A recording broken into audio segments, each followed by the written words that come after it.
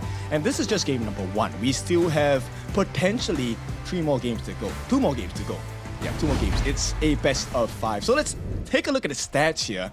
Because, look, the itemization at this point doesn't even matter to me. This was about the reaction timings and the decision making by both teams.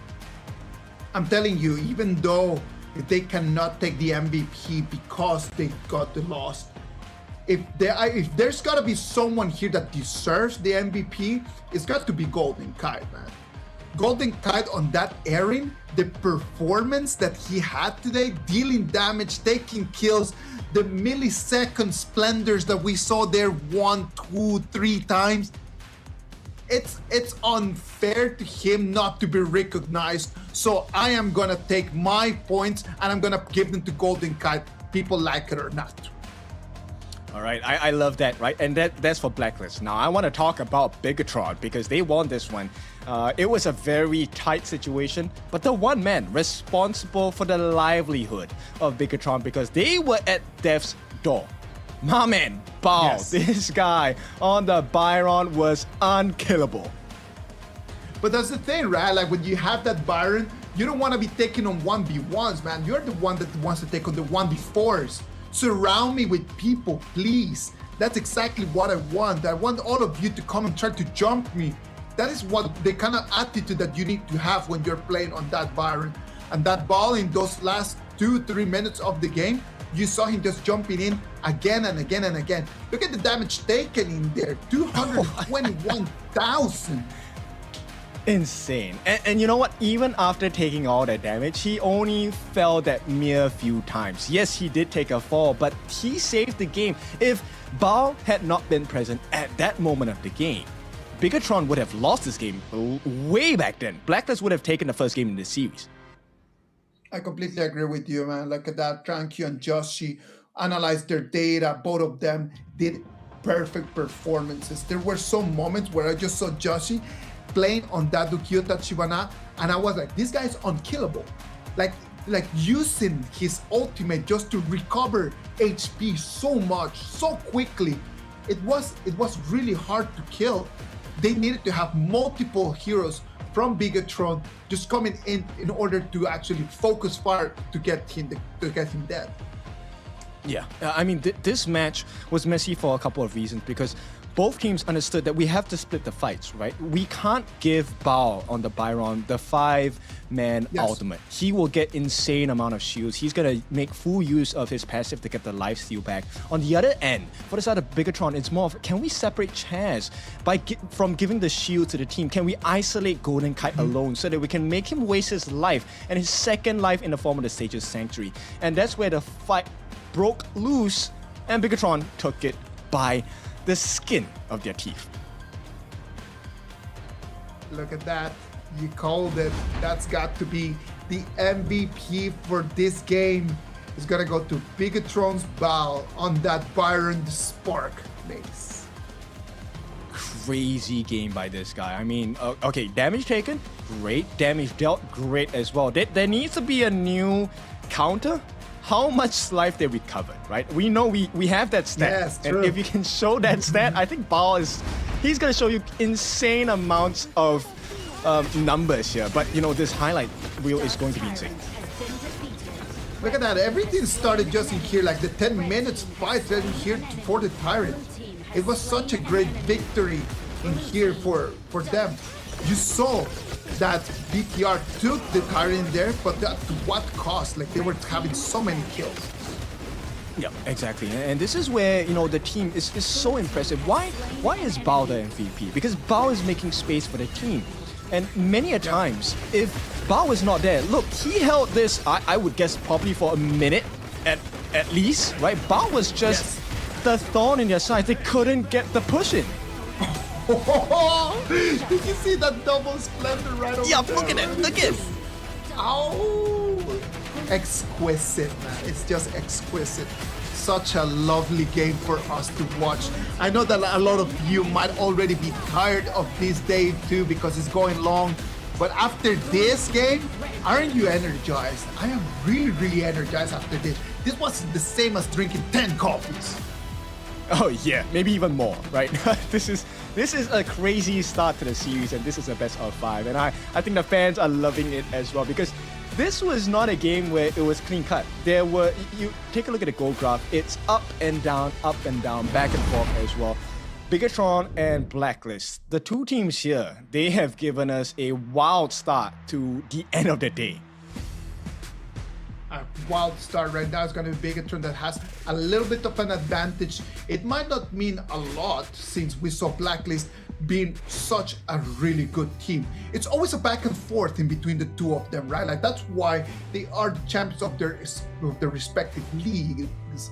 So seeing the best of the PKL against the best of the IKL, what else can we expect? What else can we look forward to in the next games? I am expecting more chaos. I'm expecting longer games as well. Now, bear in mind, this is a lineup with double assassins, right? So technically, based on theory, there's supposed to be a lot of burst damage, right? So when they start playing tank jungles, can you imagine how long the game is going to be? Maybe 40 minutes, right? I mean, I'm joking. I don't think it's going to be 40 minutes, but it's going to be interesting for sure. That would be lovely. I would not mind for a 40-minute game, but I know that there's a lot of you that need to go to school tomorrow. So what about if you just don't? Ladies and gentlemen, thank you very much for being with us right over here. If you missed it, right now we just had cinema in between Bigetron by Vitality and Blacklist International. Right now, Bigetron has a 1-0 advantage. Let's wait and see what's going to happen in this next game. When we look at the heroes that were already spent in this first game, we don't see a lot of very heavy picks, right? Like there's still a lot out there from the heroes. Well, the coaches still have a lot of options in order to bring to us even better games in these next games. This is why I'm so happy that we're starting the year of 2026 with best of 5s. It gives us a lot of time, a lot of picks open up. Now let's take a look at the love that we have been sent. Keep fighting Bigetron by Vitality. Hopefully you can keep the KIS4 trophy right here in Indonesia. All right, we're seeing the different regions, right? The previous message was you can lose to any team, you just don't lose it to an IKL team. Right now, it's going to be different. Mess the opponents up, Puso Pinas. Let's see how that works out for the side of PKL fans. Puso Pinas. Let's go. All right, we have the fans coming in from the Indonesian region and from the Philippines region. I'm loving this. I love that the fans are so invested in this, right? Like we already talked about these rivalries that they're existing in here. I am loving the fact that the fans are so invested. I know that right now there in Jakarta, we had the fans from Dominator before, and we had the fans from KAGENDRA, and right now we have the fans from Bigetron in there. I can imagine that the energy in there, it's got to be at the top right now, isn't it, Kim? Yes, very intense for sure. Now with another year of IKL versus PKL being set into history, this is brought over into 2026. So this is not just a battle of victories, this is a battle of pride as well, ambition for the year of 2026. Now Blacklist, having lost game number 1, they get to pick their sides, and they have picked up the blue side, Prio pick. Prior pick is going to be for Blacklist International. They might want to just prioritize onto some of their heroes. If Golden Kite is just having such a great performance, let's prioritize around him, right? Like if the Arlie is available, can we get Golden Kite on that Arlie? Do you think it's gonna be available? I think they might, but at the same time, this would definitely mean that the channel is going to be open, right? You don't ban out a channel first pick. Now, Blacklist International, I know that they have considered Bao's performance, and with an MVP performance like that, you don't give him what he wants. So no Dharma for Bao. No Dharma. I don't think that we're gonna be able to see the Dharma. They might want to put him on the Guan Yu. We've seen a lot of Guan Yu right now. I don't think that they want to put him into a warrior that can take control of the tempo, right? So that's going to be tough. They decide not to take the early for themselves, and they decide to ban it as well. So most likely they're gonna have to go for the channel pick. I'm curious with it, farm lane is what they're considering. I was thinking the Haya, but Haya has been banned immediately by Bigetron because that's a great starting pick for Blacklist because the Haya fits into almost any composition here. Yes, it is, and it is very new, right? So not all the teams might have that ability to counter it. The Yan Jian is going to be the pick from Blacklist. Let's see if Bigetron by Vitality is going to allow the Dolia or if they're going to pick it for themselves. I think the best choice of action here is to take the Dolia away, right? Blacklist International, Joshi, if they put this Twilight in the hands of Joshi, it is going to be a significant strength for the side of Blacklist International. And Bigetron say, you know what? We don't mind playing with fire. We have won game number 1. And they will be hovering over the Tunecaster. Yu Huan will be locked in. Well, Yu Huan, since it's got so much support, right? It has the abilities of this hero just allow so much support. It has so much utility. It can just suck in so much damage, and it can nullify the attacks from the opponents. So maybe they want just to really tease Blacklist into attacking and knowing that the Yu Huan can really get them out of trouble. That is if it's a big team fight. But if you're being poked down from afar, do you really want to use the Yu Huan's ultimate? That's going to be a big question mark here. Because Blacklist are playing the poke and prod game, Majestic Guardian, the Garuda. This is one of the most painful picks available in the global server if you're playing that long-range poke game.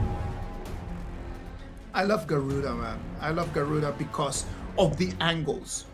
Because of the ability that it has just to play into very interesting angles. So geographically speaking, depending where you are in the map, the Garuda can just deal can put you in such an interesting and weird positions. It can come in at 90 at a 45-degree angle, and it forces you to really push back because as the game gets into the later stages, it becomes really, really painful. Exactly, and not only that, right? There is an option to release all of your feathers at one shot as well as a second form of your ultimate for the Majestic Guardian Garuda, of which when you hit, it gives you dread. And I think this is something that Luna will suffer with. So it's gonna be tough for Tranquil on that Luna just to try to find the right positions, try to find the right angles. We can see that right now, Blacklist International is going to lock in their last pick. Is going to be the channel and the Fatih. I love this pick. Now, Mighty Conqueror Fatih, as you all know, when he activates his ultimate, he's able to debuff, cleanse the debuffs that he has on himself, which means he gets to go into a brand new angle, use his multiple slashes to get rid of heroes such as the Lung, force the ultimate as well. And over time, he will be a big menace. Blacklist International, this composition, I really love it because if Bigetron messes up, if Zhang Qiu misses as a Luna, he's gone. There's no way you make out of that situation alive. I am liking Blacklist International's composition a lot more. Bigetron's composition depends a lot on individuals. It depends a lot on what Tranquil can do. It depends a lot on what Landphone can do. On the other side, Blacklist International, it has multiple cores. Every single one of their members can carry the team in specific moments. So for Blacklist, a lot more complete. For Bigetron, it needs a lot more of a hero to wear the cape and to stand up. Well, I mean, if you take a look at Bigetron, it's essentially 5 superstars and 5 heroes on this IKL squad. Meanwhile, on the other side, PKL, they are heroes, but they are a team of heroes. So let's see. Does the 5 individual playmakers win against the hive mind of PKL? This is the KIS for the first tournament of the 2026. This is going to set up the stage to see what the year is going to bring us. And if the year is going to bring us everything that we just saw in that previous game that we just watched, please give me more of this 2026. Please, please, please, please, please. Let's hope that we're gonna have the same action as we move into this next game. The Fatih, the Yanyan, the Garuda, the Chanon, the Dolia. That is a very expensive, very scary composition. Yes, this is a tier 0 pick team, right? All of these heroes are meta heroes, and if played to perfection, it's really hard to get in the gaps of the team, because Jashi can jump your backlines instantly once he gets the Hound on. And he can just get double Trilight, right? Like he can just get double ulti in there.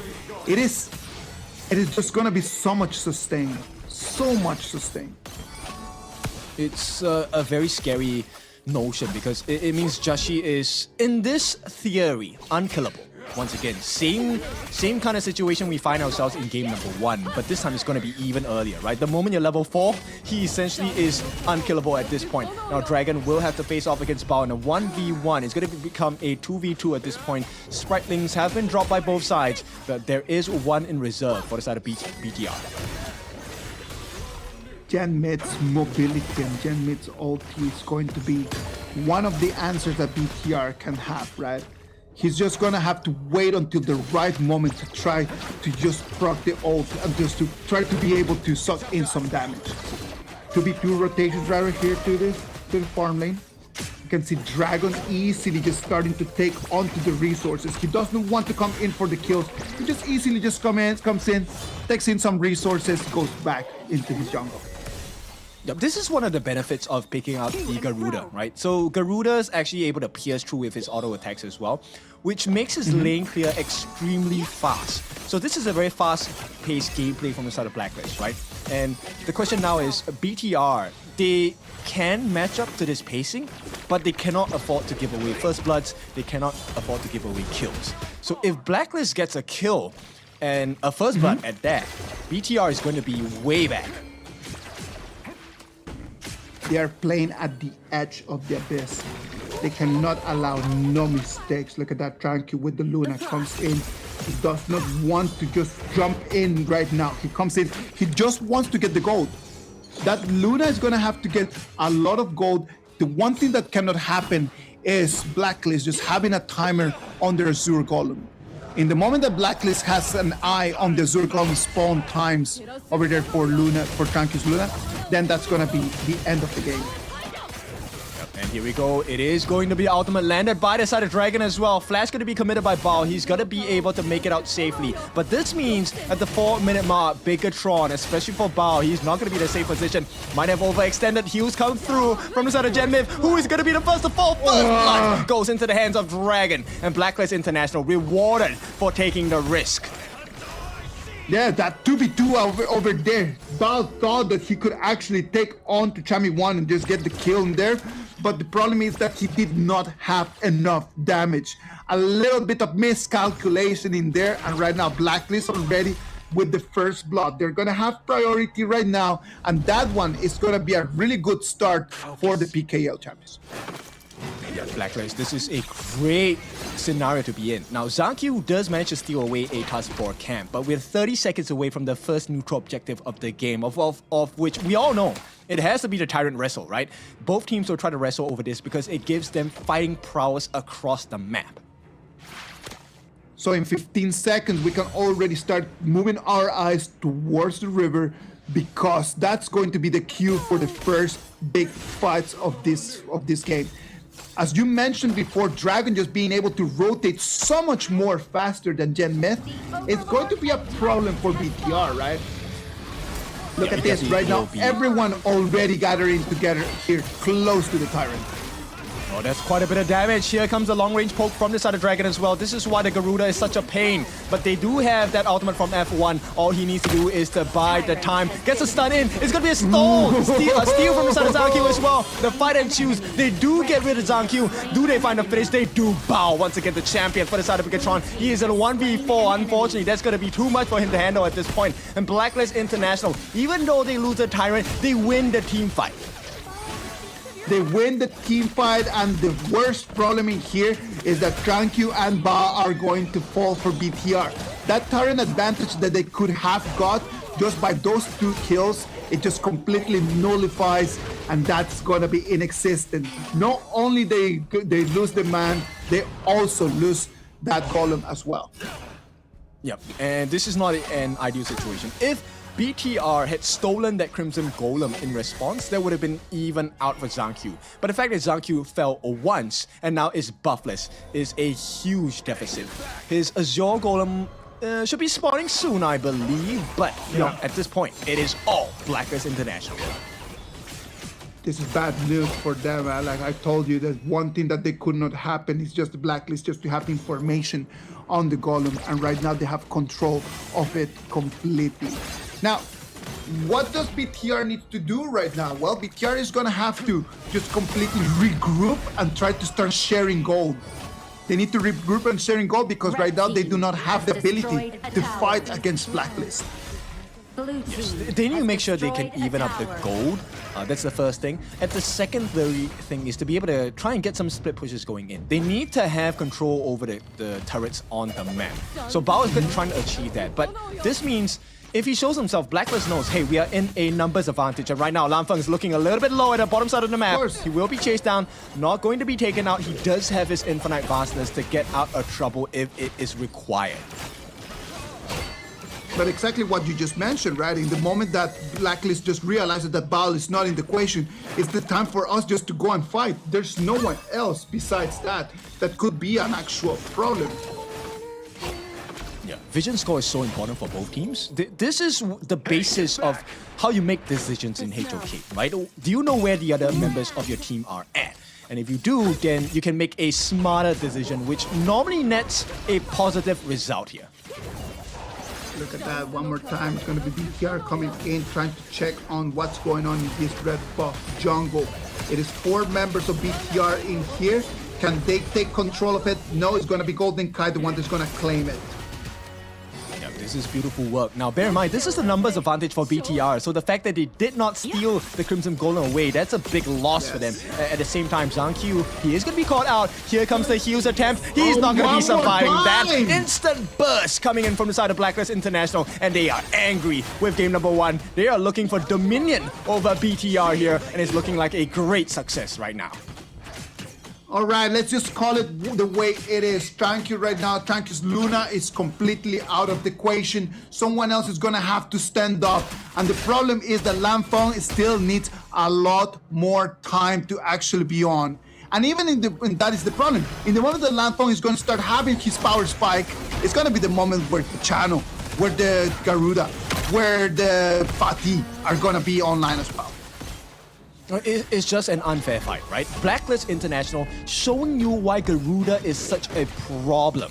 Like the long-range poke, Dragon is already at level 10, but the poke damage and the magical damage he's putting across BTR without putting himself at risk is one of the reasons why Blacklist is winning so hard at this part of the game. And right now they can just make all the decisions that they want, right? Like, because in this moment, there's nothing that BTR can actually do to answer back.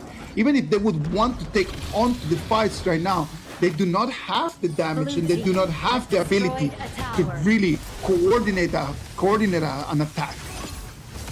I mean, the silver lining here for the side of Bigetron is the fact that they're keeping close in terms of gold. Now, it's about less than 1,000, maybe half 1,000 gold in lead for Blacklist. And Zankyu does have the level advantage. But this needs to be across the board. So BTR, they need to find an opening here. And Dragon says, no, you are not going to be allowed there. Did you see right now how much damage Dragon can actually do? That is crazy, man. Look at that one more time. He's going to be jumping in just. He wants to take on to the fight. That Yan Jian right now, his damage is something that BTR needs to be careful about. Okay, Zankyu, he does secure his own Azure. Right now, F1 finally does have his passive. He will have access to his ultimate. Dragon once again going to be dropping down all of those feathers, but the 1v1, Zankyu against Chami1, you don't win this as a Luna.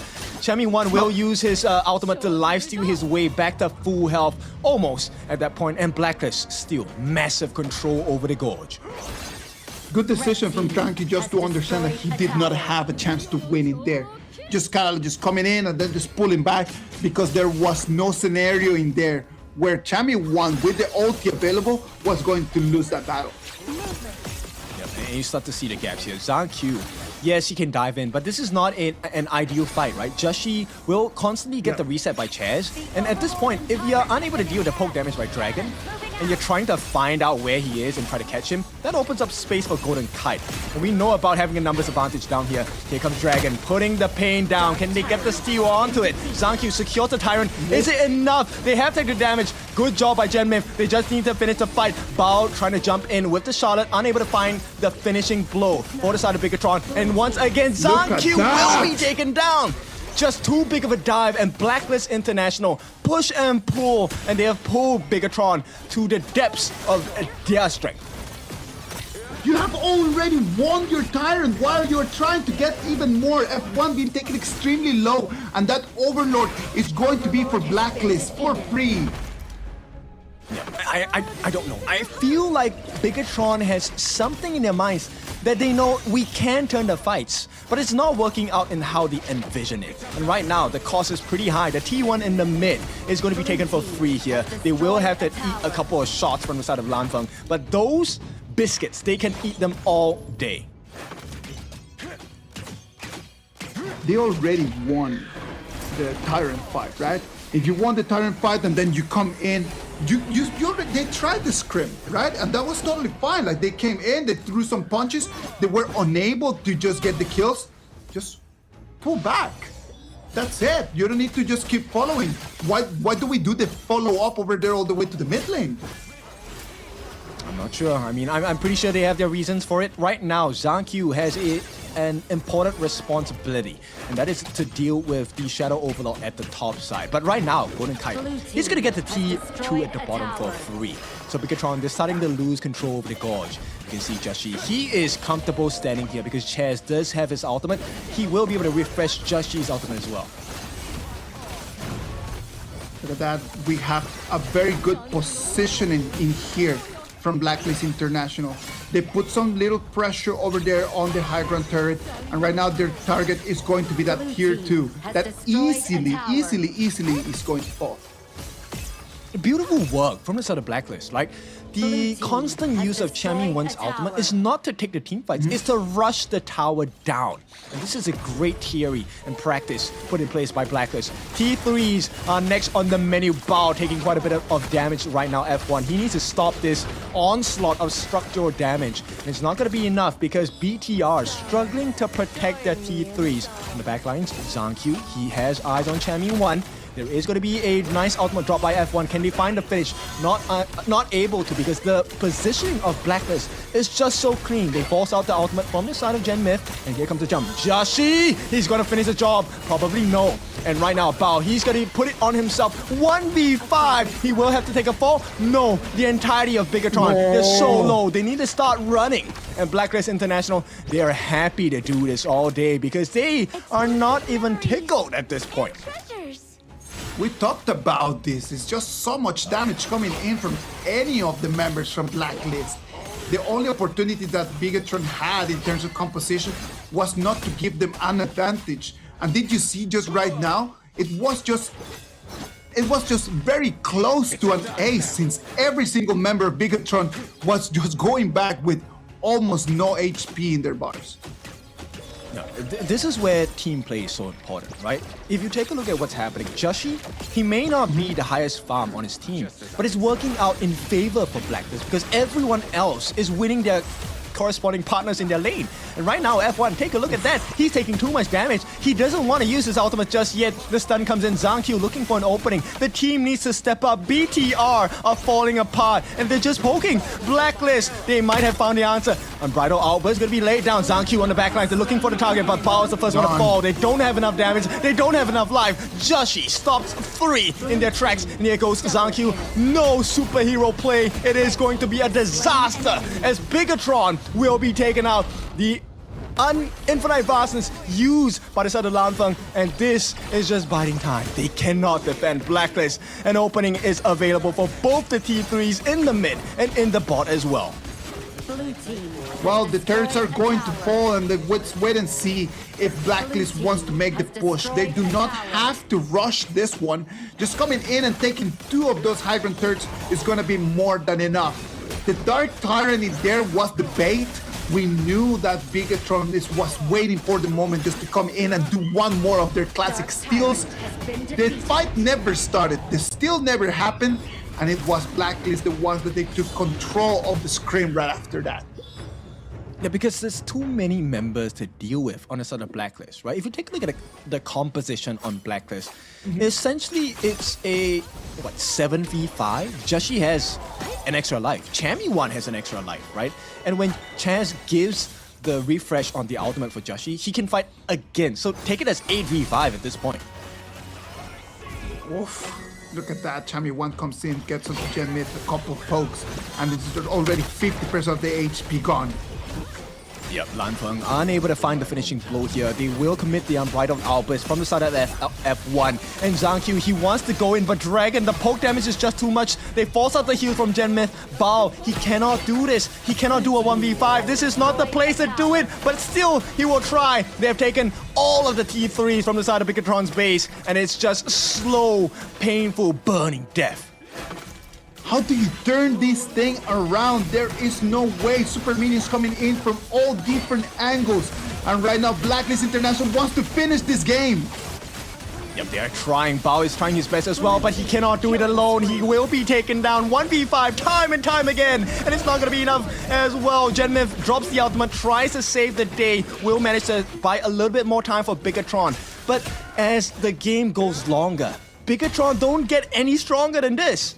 Nope, no they don't. They've already gone through all of their power spikes. They depend a lot on what Lanfeng can do since that Luna is completely invisible in this game.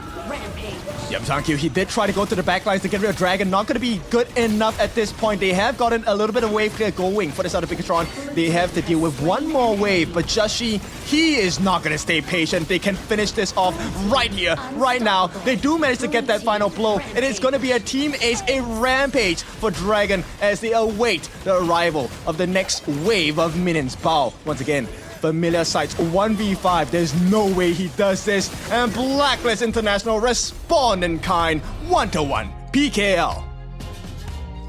Blacklist International is going to bring this back, it's going to level it, it's going to be 1-1. We knew that this was going to be a very tight match, not as long as the previous one, but this one in here as full of energy as the previous. Congratulations to Blacklist. Yes. Big congrats, and this was a dominant display as well, right? The way the Blacklist International executed this draft was to perfection.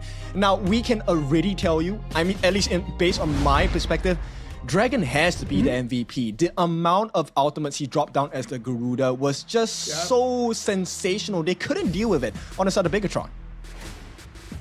I think that the MVP right over here needs to go to the coach. The coach has such a good BP. Amazing bans, amazing picks, was able just to read that whole game just like if it was a book.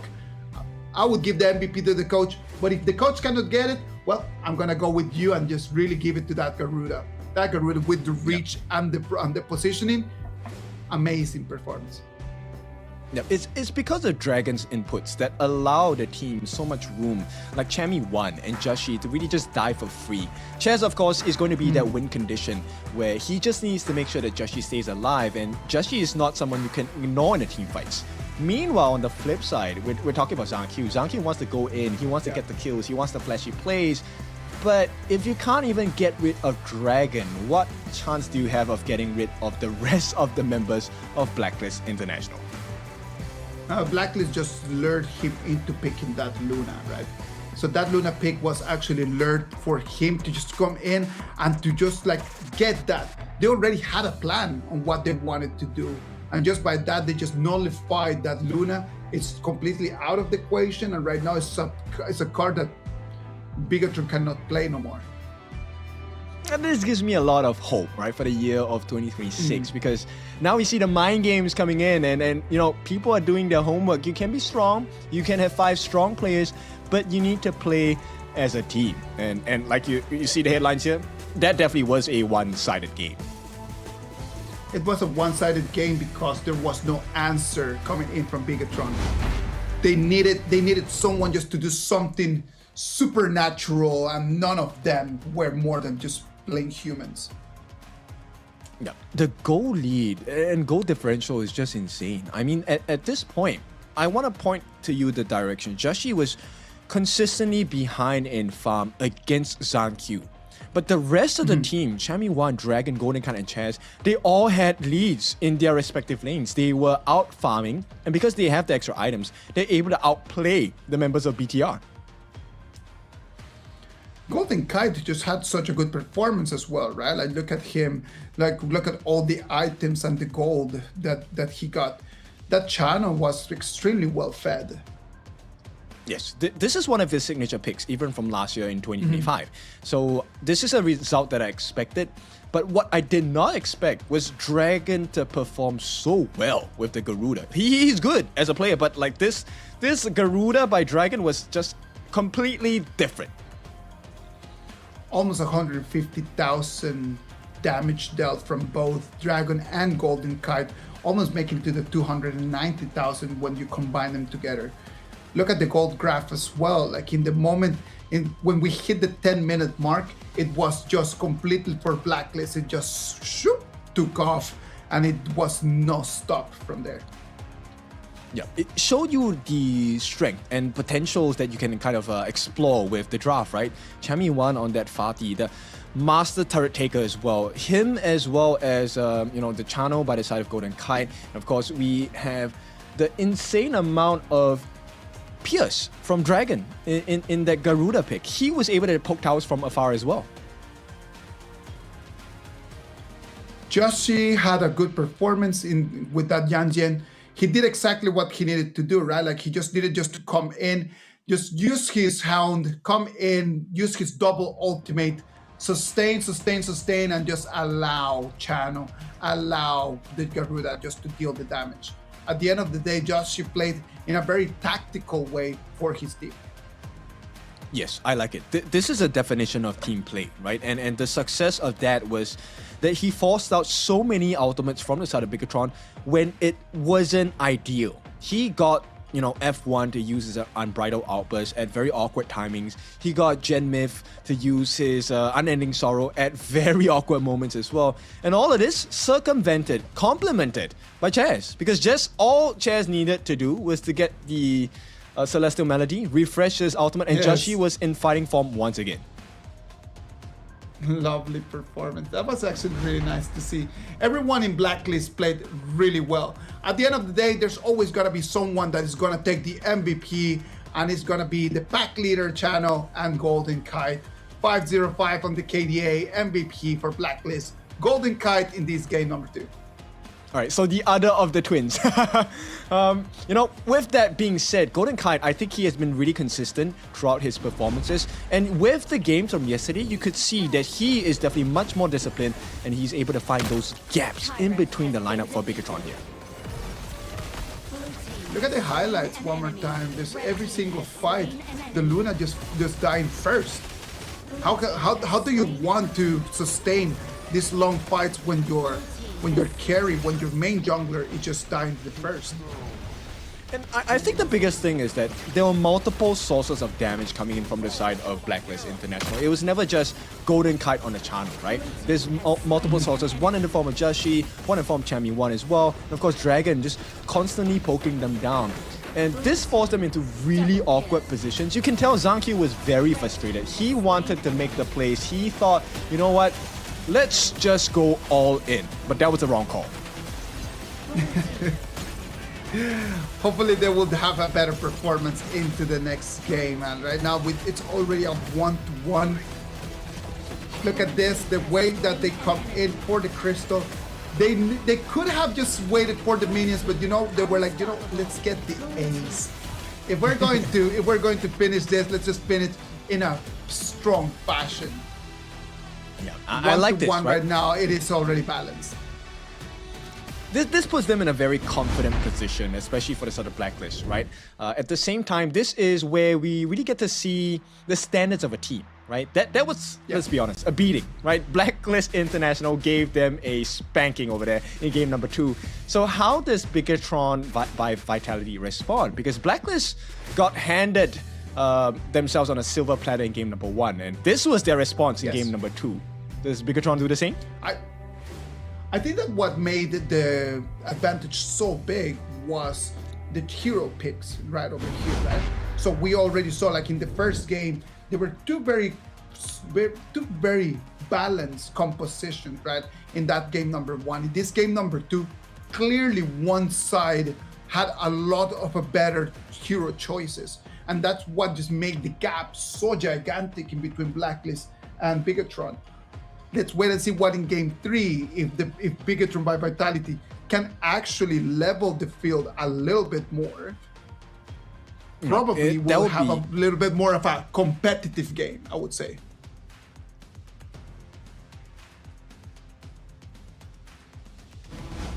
These heroes don't do well from behind, right? The Lung with no damage, there's no way he comes back into the game. Luna with no items, doesn't tank through, doesn't get the shield value that you're looking for, and can't take long drawn fights that the Luna is known for.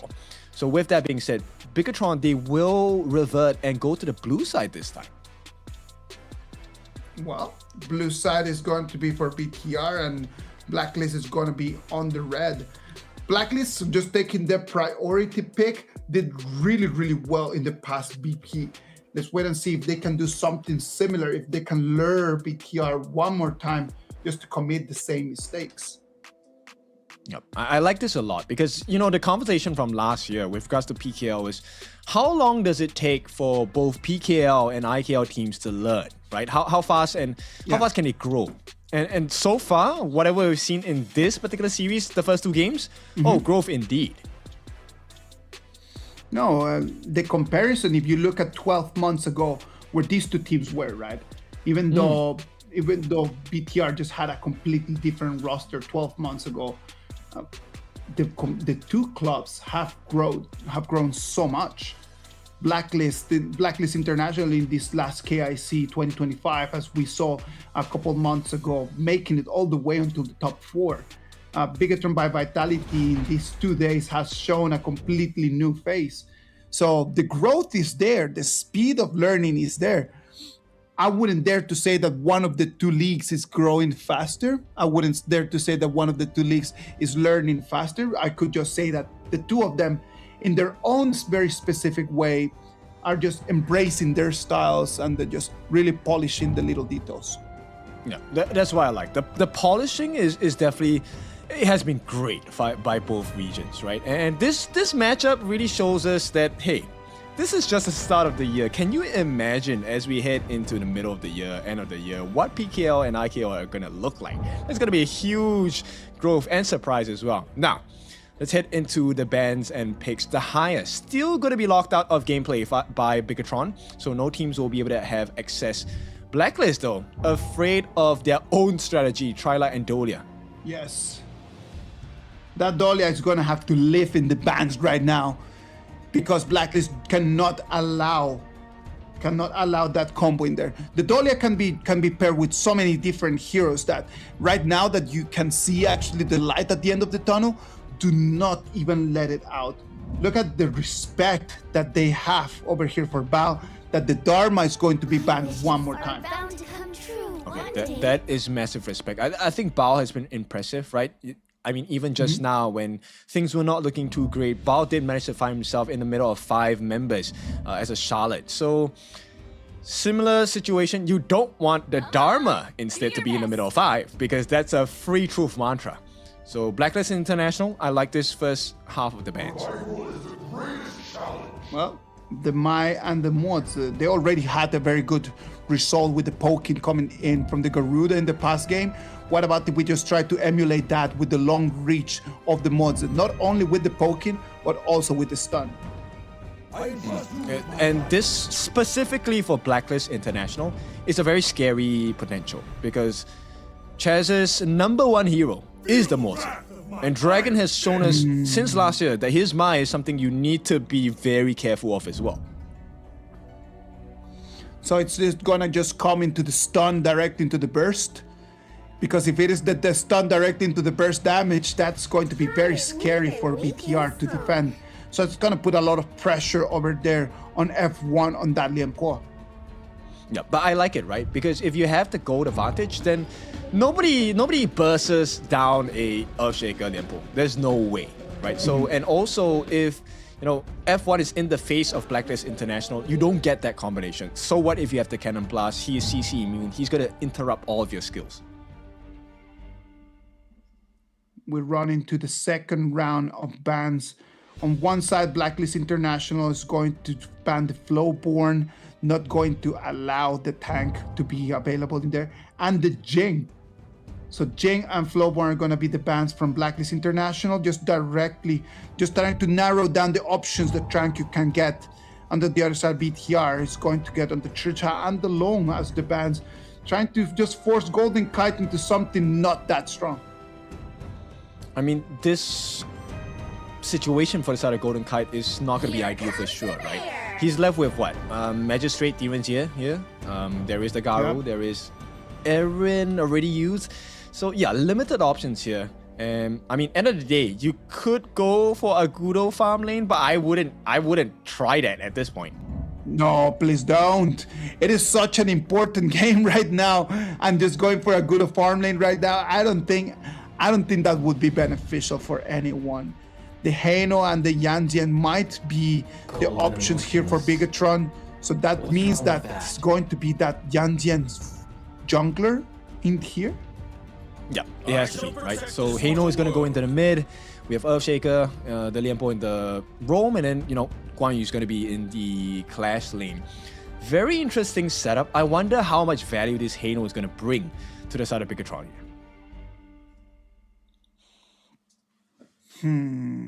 What is going to be the option here? I would say DRNZ probably.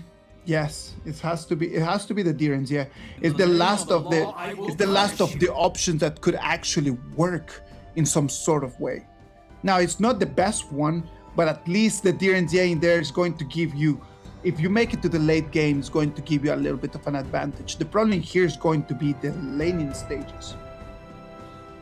Yeah, it's going to be quite difficult at this point.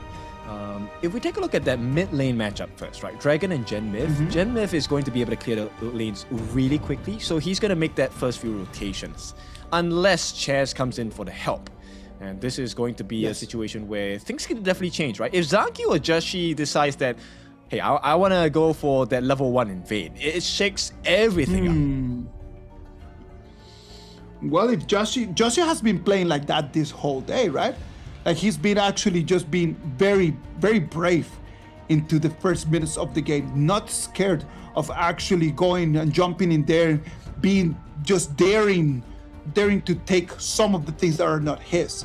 So if we know that Joshi has been like that, BTR is going to have to prepare some kind of a trap for him.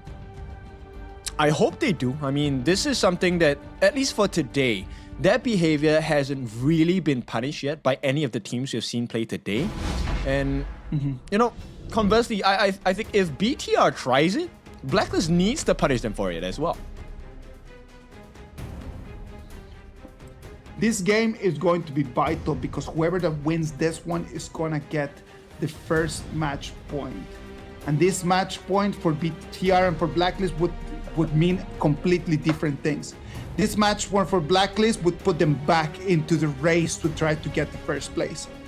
And the match point for BTR would be able to take them and put them already with the 2 victories, almost sealing the deal for that first place in Group A.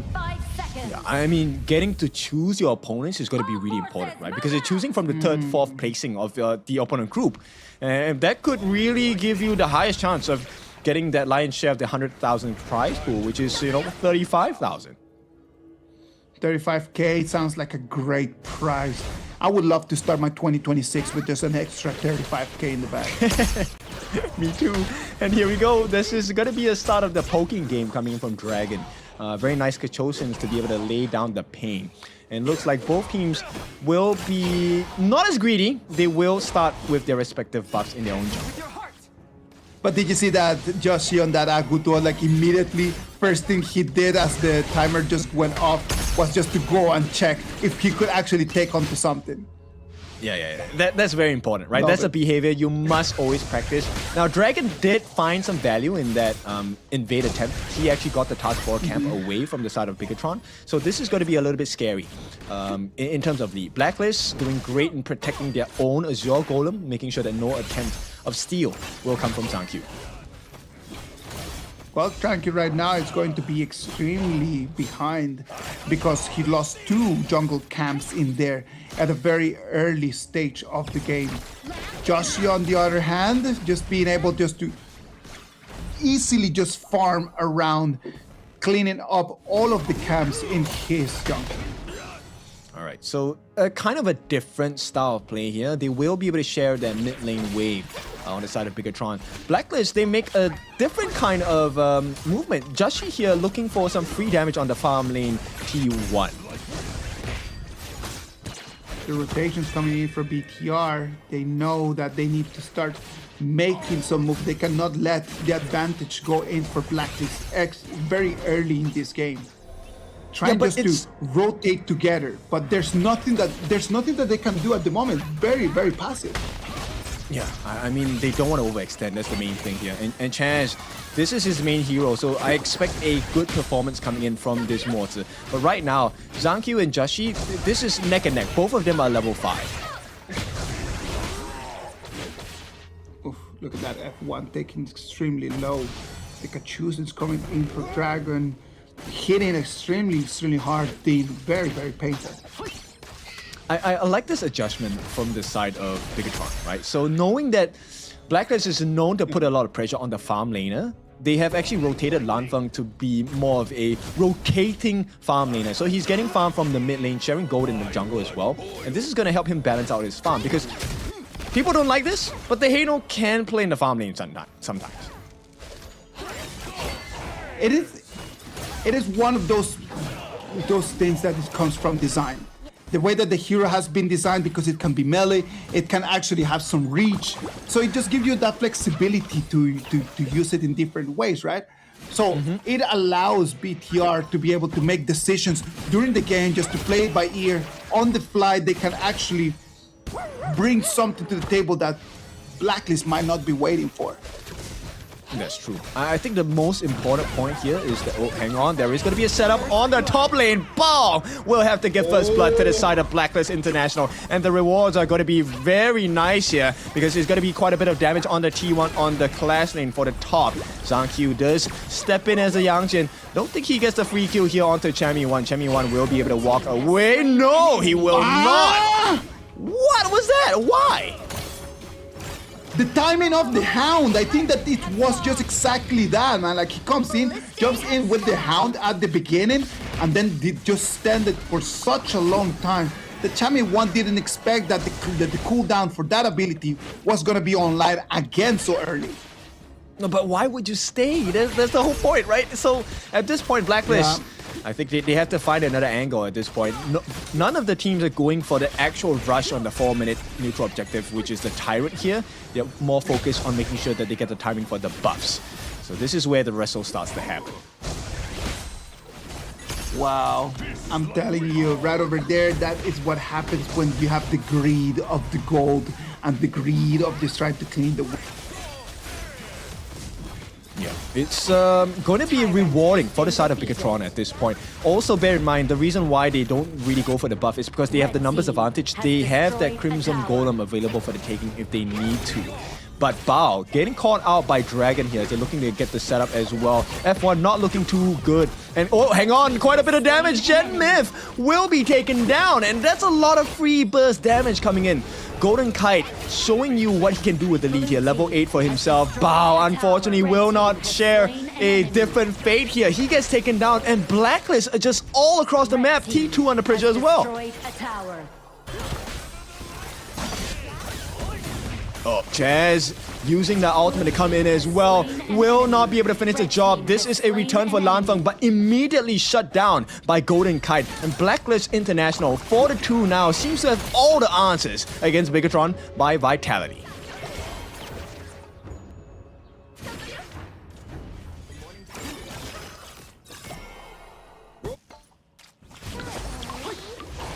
Right, it's not looking too good for the side of Bigetron by Vitality here. We'll take a look at itemization in a bit. Right now, Bigetron needs to figure out where do we go across the gorge, because Blacklist has successfully taken quite a huge chunk of damage and put it onto that T2 on the top. And this is going to be a big concern for Bigetron if they lose a T3 early in this game. At the same time, if you take a look at the gold advantage, this is going to be 1,000 worth of gold going to the side of Blacklist. We'll take a look at where this massive gold lead is going to be coming from. And that's actually in the form of Chami1 winning against Ball. Now Chami1, he's going to be joining the team. It's a 4-man push at the bottom side of the T1. Bigetron here suffering against the split push prowess of the Agudo by Jashi here. And everything in the jungle on the side of Bigetron is available for the taking from Blacklist.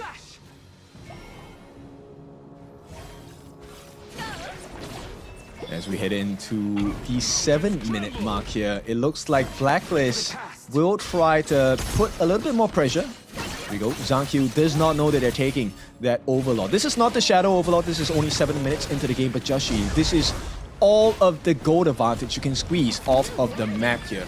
And with the rotations, Golden Kite has been free farming this entire game. And we'll take a look here. Nice knockup from the side of Dragon. He's not going to be too concerned.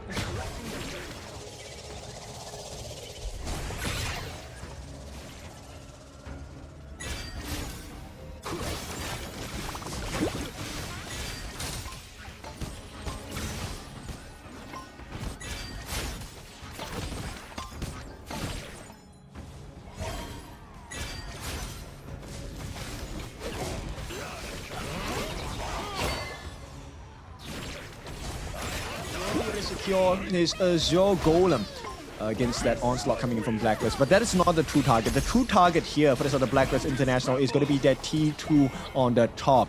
If they can find more value before the 10-minute mark, this is going to be a very tough game for Bigetron to come back from. Has destroyed a tower. Now job is done. Golden Kite does have that T2 taken down for free. Blacklist start to move around the map. They want to secure more resources. The next big one that's available for the taking is going to be the Crimson Golem coming in for the side of Bigetron here. Immediately given sight of. And here Jashi starts working on it. All right, ladies and gentlemen, let's see what is going on in here. Right now, it's a 2,000 gold advantage for Blacklist International. They are completely in control of this game. I like the way that they're playing right now. It's just like you can see the presence. You can really feel what Blacklist International is trying to do through this 2026. The total domination of the game. It's a very commanding position, right? Because Golden Kite, not only does he have the level advantage, he has the gold advantage as well. And Bigetron right now, they're trying to figure out, okay, where is this gap? Where can we squeeze an advantage out of? They can't find anything. Zhang is one level behind Jashi. He's not able to tank too much. He does not have the refresh because there was no Dolly available. So Bigetron, they have to figure something else out at this point. I am not a big fan of the Yanjian without the Dahlia, man. I'm just going to put it out there. I'm just going to say it very straightforward. I do believe that the Yanjian without the Dahlia is just a strat for the sake of a strat. Let's wait and see what Lanfeng can do on that early, and hopefully it is going to be something that is going to be very useful, because that right now, already 3 items Lanfeng needs to start carrying a little bit more of the team. This one is a difficult one to have, right? Straight away, Blacklist International, they're already working on that Shadow Tyrant at this point. It's going to be secured by them. Right now, the challenge is, can they secure this Overlord? Will not be stolen. They have to give the life of Chammy 1. Chammy 1 will take a fall. And this is where the setup is going to be very important from the side of Bigetron. If they can get the kills onto Blacklist, it will be phenomenal. But that's not going to happen. Golden Kite comes in for that finishing blow onto Bao. This is going to be a 4v3. Lanfeng changes the entire fight. Golden Kite, he's now in a 1v4 situation. Joshi will be able to make it out safely. But Golden Kite, he still wants more. Gets that golden token down. One more hit. Going to be the finishing blow. Unable to find it. So Blacklist International, they will make it out by the skin of their teeth. So close. It was just so tight right over there. F1 just running away with one little time of his HPR, man. Like, it's just gonna be really hard for him. Well, right now BTR trying to balance things a little bit again. Even though they lost the Tyrant, but they gained this Overlord. It's gonna give them a little bit of the room for breathe, a bit more oxygen. I think at most, Blacklist are going to give them about a minute and a half, right? That's how much time they have. But we'll take a look at this previous fight here. Chammy 1 giving his life, I thought that was a worthwhile sacrifice. If Blacklist could finish the job here, unfortunately, the ultimate by Joshi did not find too many members. Now, if they could have actually come in and steal that Overlord, that would have been totally worth it. But they came in and they just went back home empty-handed. That was a very big issue. Dragon here hiding and waiting for that knockup. Finds the flash initiation, unable to find the finishing blow though. Dragon is dropping so low. Nice jump in from the side of Bao. Can they get the lives on the side of Blacklist International members? No, they cannot, but they can take the T2. Instant answer coming in from the side of Bigetron. Now setting their sights onto the T3s. Blacklist in trouble. Can they stop this onslaught of structural damage? They cannot. Lanfeng finishes the job. Right now in just one couple pushes, Bigetron taking control of the game one more time. This is just like a pendulum. It goes to Blacklist, then it goes to BTR, then can it just go back to Blacklist one more time? That is the question that we have. But the momentum right now, it is completely in BTR's hands. This is a big swing, right? And nice recovery by Zhangqiu. He is going to be able to catch up a little bit in terms of farm against Joshi, in terms of levels as well. He is still trailing by that half a bar of experience. But the rest of the team members, they're catching up. That's the big difference here. The whole battlefield is a little bit more balanced, right? It is just coming in to be a little bit more of ununderstandable. Look at Yan Jian's over there coming in, trying to find the flank, but it's going to be spotted by the Mayin. I think the biggest difference maker here is the fact that Lanfeng actually now has space to work around the edges of Blacklist International's composition here. And because of all these free pokes coming in, Blacklist don't really get the ideal start to that fight.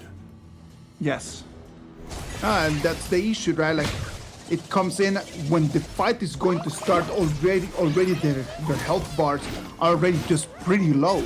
It's already like 50% of their health bars and the fight has not even yet started. That's the value of Gen Myth as well, right? At the Hano, all these stacks, look, he's getting the damage in, and every single catch is going to be worth it. Nice catch by Bao. He was the one getting caught out. This time, it is Bigetron that finally answers. That's Joshi down, Chairs down as well. And the base potentially open for the taking if they can get rid of this T2 in the middle. You can see Zhangqiu already starting to work on the minions. There is no answer. Golden Kite, he was in a great position before. That is no longer the case. The power spike starts showing right now as we get to 14 minutes. We can start seeing that Bigetron by Vitality, they have control. They're going to have a power play for the next 13 seconds, and they might have minions to take all of the turrets down. They do. T3 at the bottom is going to be taken for free. No answer just yet from the side of Blacklist International. In fact, make that 3 lanes all open. Blacklist International now have to deal with a barren base. BTR was losing on the map for such a long time, and then just after a couple of fights, look at where we are right now. They changed the story, took the script of this game number 3, and they completely tossed it in the bin.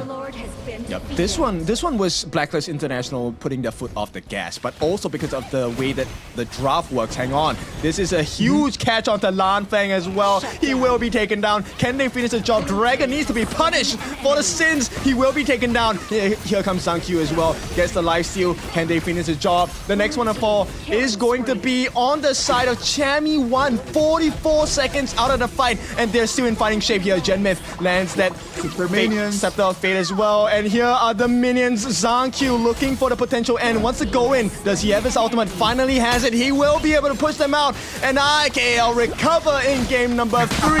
Game set. Series point for Bigetron. What a game did we just watch? Blacklist had the advantage, then Bigetron took it away from their hands, and they're going to seal the victory, and they're gonna be the first team with the match point. Congratulations to Bigetron by Vitality. With this performance, they are one game away from their second victory in this KIS4.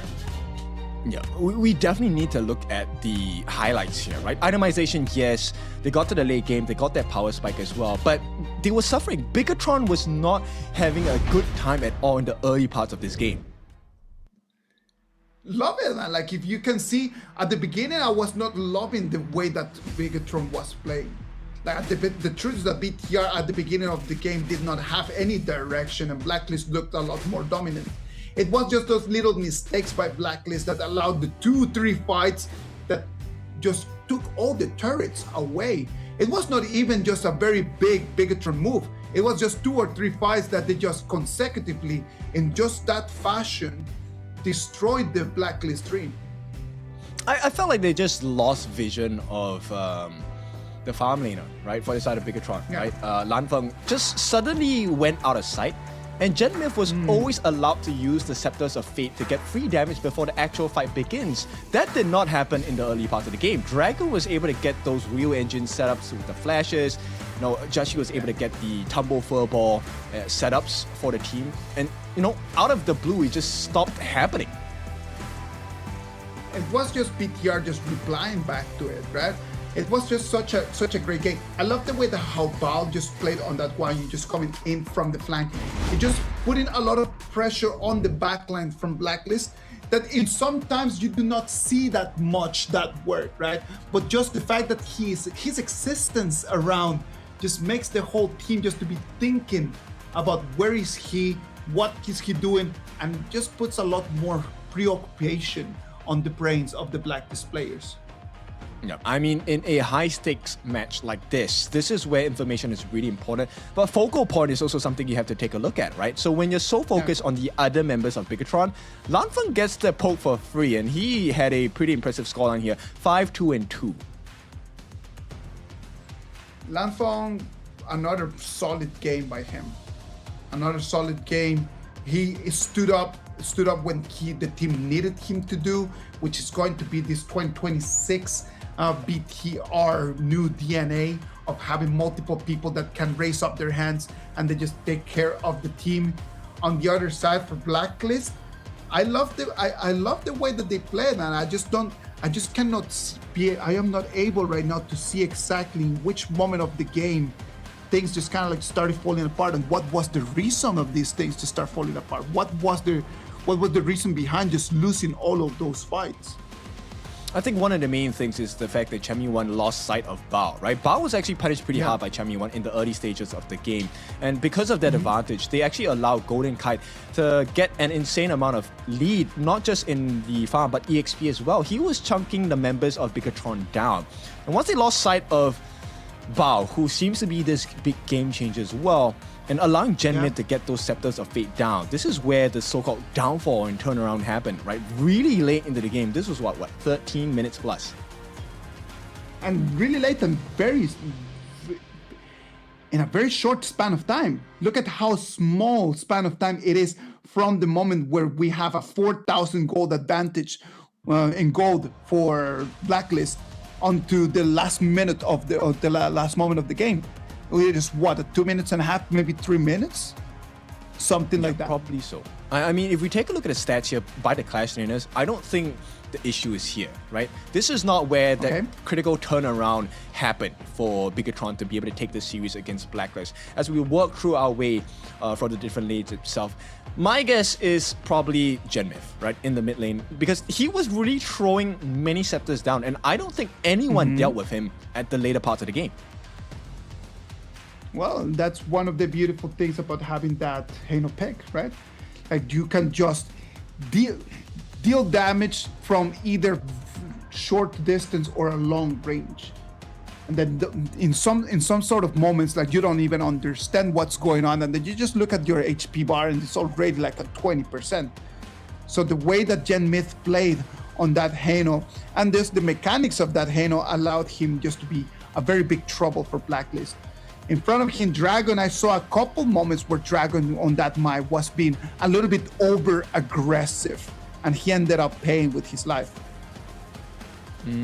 Okay. So we get to see the main difference here, right? So the situation that presented itself, Genmith, number one, was able to tank a little bit more for the team. At the same time, because he was the focal point on the side of Blacklist International, this opened up the room for Lanfeng as the RLE to really just go in and get the damage done. And one thing that really complemented them was there was a couple of moments in the later parts of the game where F1 got a pretty nice Tremor Smash. But here we go, MVP.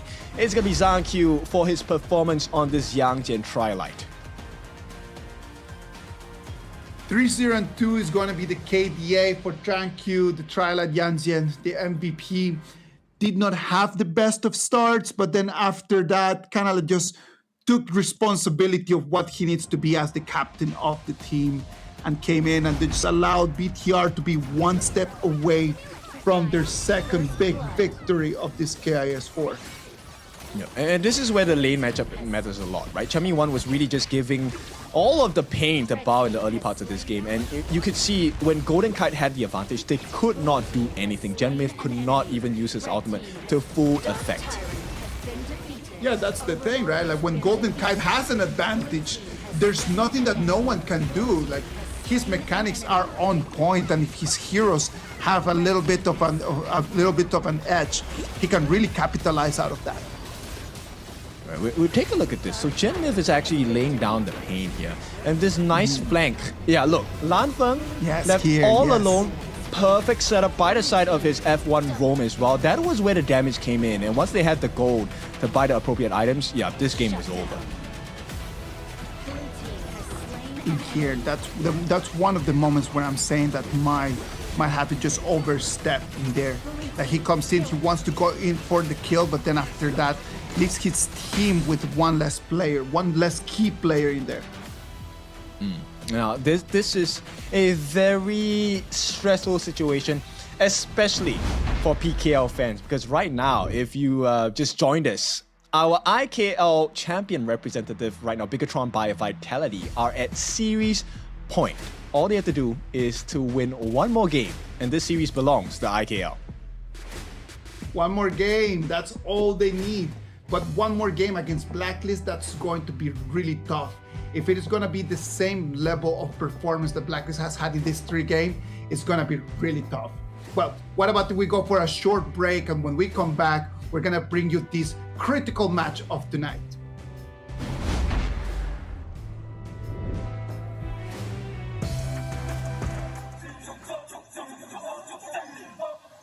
Kings Invitational Series, let's go! Bertahun-tahun ku ditempa, harap yang karang murka, enemy di setiap langkah, jantan datang mencoba, panggil ku one man army, satu orang 1000 nyali, bel spirit dalam nadi, sini maju kuladeni. Langkah sudah jauh, mereka pikirku mau mundur dan buang sau. Kehormatan yang utama di puncakku pertama, berdiri hantam balik semua yang halangi arah. Pikir-pikir lagi kalau kau mau halangi genderang perang, sebab bunyi sini hadapi old school tank medley. Dia takkan berhenti, bukan instan imitasi. Coba kau lihat sapu cara bermain agak lain dengan strategi yang saya desain. Akulah mastermind di balik kekacauan. Satu punchline sapu ku mundur semua lawan. Insting tempurku deteksi ancaman, enemiku libas seperti Anoman. Show satu pukulan tangan kosong, musuh jatuh runtuh panggil aku Wukong. Masih strong di power, hantam lawan yang menghadap. Sapu cakar lebih tajam, lebih dari kokong pedang. Yang saya incar tuh rawana, bukan tata singgah sana. Maka wajar apabila dong bilang sampai di sana. Siapa yang berani mendekat kemari? Saya yang kesana atau kau yang kesini? Jutaan kalian pun saya akan lari. Seranganku cepat sulit kau hindari. Dominasi, ku kendali, berotasi ke tiap sisi, ku ambil alih. Saatnya kita untuk eksekusi. For my party, push, push, push, push, push, push. Everybody move, move, move, move, move, move, yeah, move, move. Saat datang dengan mode brutal, kendalikan setiap titik vital. Damage magic, serang mental fisik, 1000 taktik, kau kalah cerdik. Mau coba jatuhkan sama mana bisa, siasatmu sudah saya analisa. Terdapat selak, gerak, geriku sulit tu dilabrak. Game over, hancurkan semua tawa. Kombinasi skill dan power, teleportasi ala Enoku yang LOK. Kau tahu ku tak bisa redam, pula tekadku yang takkan padam. Tuh kehormatan yang tak bisa dibeli, saat saya genggam jangan harap kembali. Adu mekanik tingkat tinggi, siapa paling berani? Aku paling gigi. Pedang raja yang kuhulus, tebasannya bak angin menghembus. Long life the king, akulah raja, dentuman zira, ini mental baja. Akulah hukum dalam wujud nyata, seni tempurku susah tu kau baca. Y'all better run, I've already won, nowhere to run, your time is done. Tidak bisa kau atasi, berat untuk kau hadapi, kalah pedangku menari, kau balik kanan dan lari,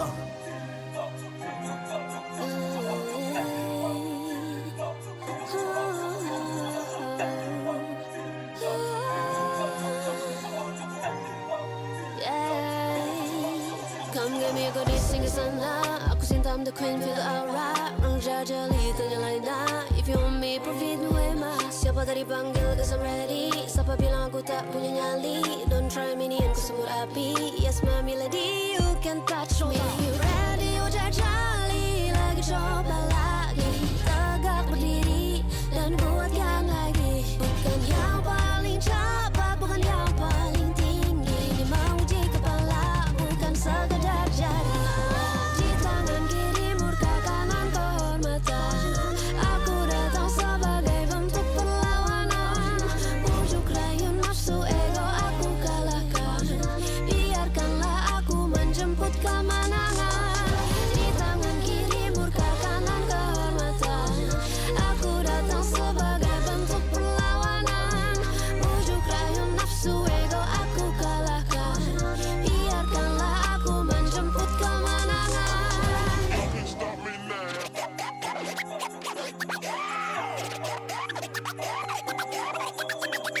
I was born with the crown. Fortune on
We are back. The KIS4, the Honor of Kings first international tournament of this 2026. Right now, BTR is an advantage 2 against 1 against Blacklist International. This game is going to define a lot of things, right? It's going to define if BTR is going to take their second victory in a row or if Blacklist can try to claw their way out of the abyss where they're falling in right now. I feel like this particular game is going to be a super sustained composition from both teams, right? And it probably is going to be a wrestle between the Liu Bang pick. It has to be. Of course, that Liu Bang pick in there, it's going to be a vital one, right? Like you can use that Liu Bang with so many different other options that they still available in the jungle. You can use the Liu Bang with the Musashi. You can use the Liu Bang with the Fade. You can use the Liu Bang with the Lamb, with like there's so many different options in there that you can pair that Liu Bang with. Yep. The question now is which team gets to use it? Because Blacklist, they have, the Lianpo Liu Bang combination available. For the side of BTR, you do have the Musashi or Lam along with the Liu Bang combination. And maybe, just as a consideration, this could be a super early game-centric draft from both teams as well. You think so? Just something completely different to what we have seen? Instead of just pushing the game to the 15, 16 minute mark, just going for a quick 12 minute, 11 minute victory. Is that what you're aiming, what you think is going to happen? I think that should be the case, right? Because if you really want to consider, if you take it from Blacklist position, you want to win the game as quickly as possible so that your players don't get too much fatigue. On the other end, for Bigetron is, let's do this quickly so they don't really have time to research what their lose condition was. I agree with you, man. Like, it is just a change of the tempo. Try to do something different. Try to do something that your opponent is not going to be expecting.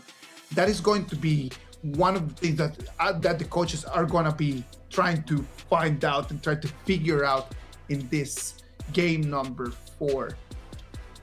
Bigetron having the advantage because they already have that match point.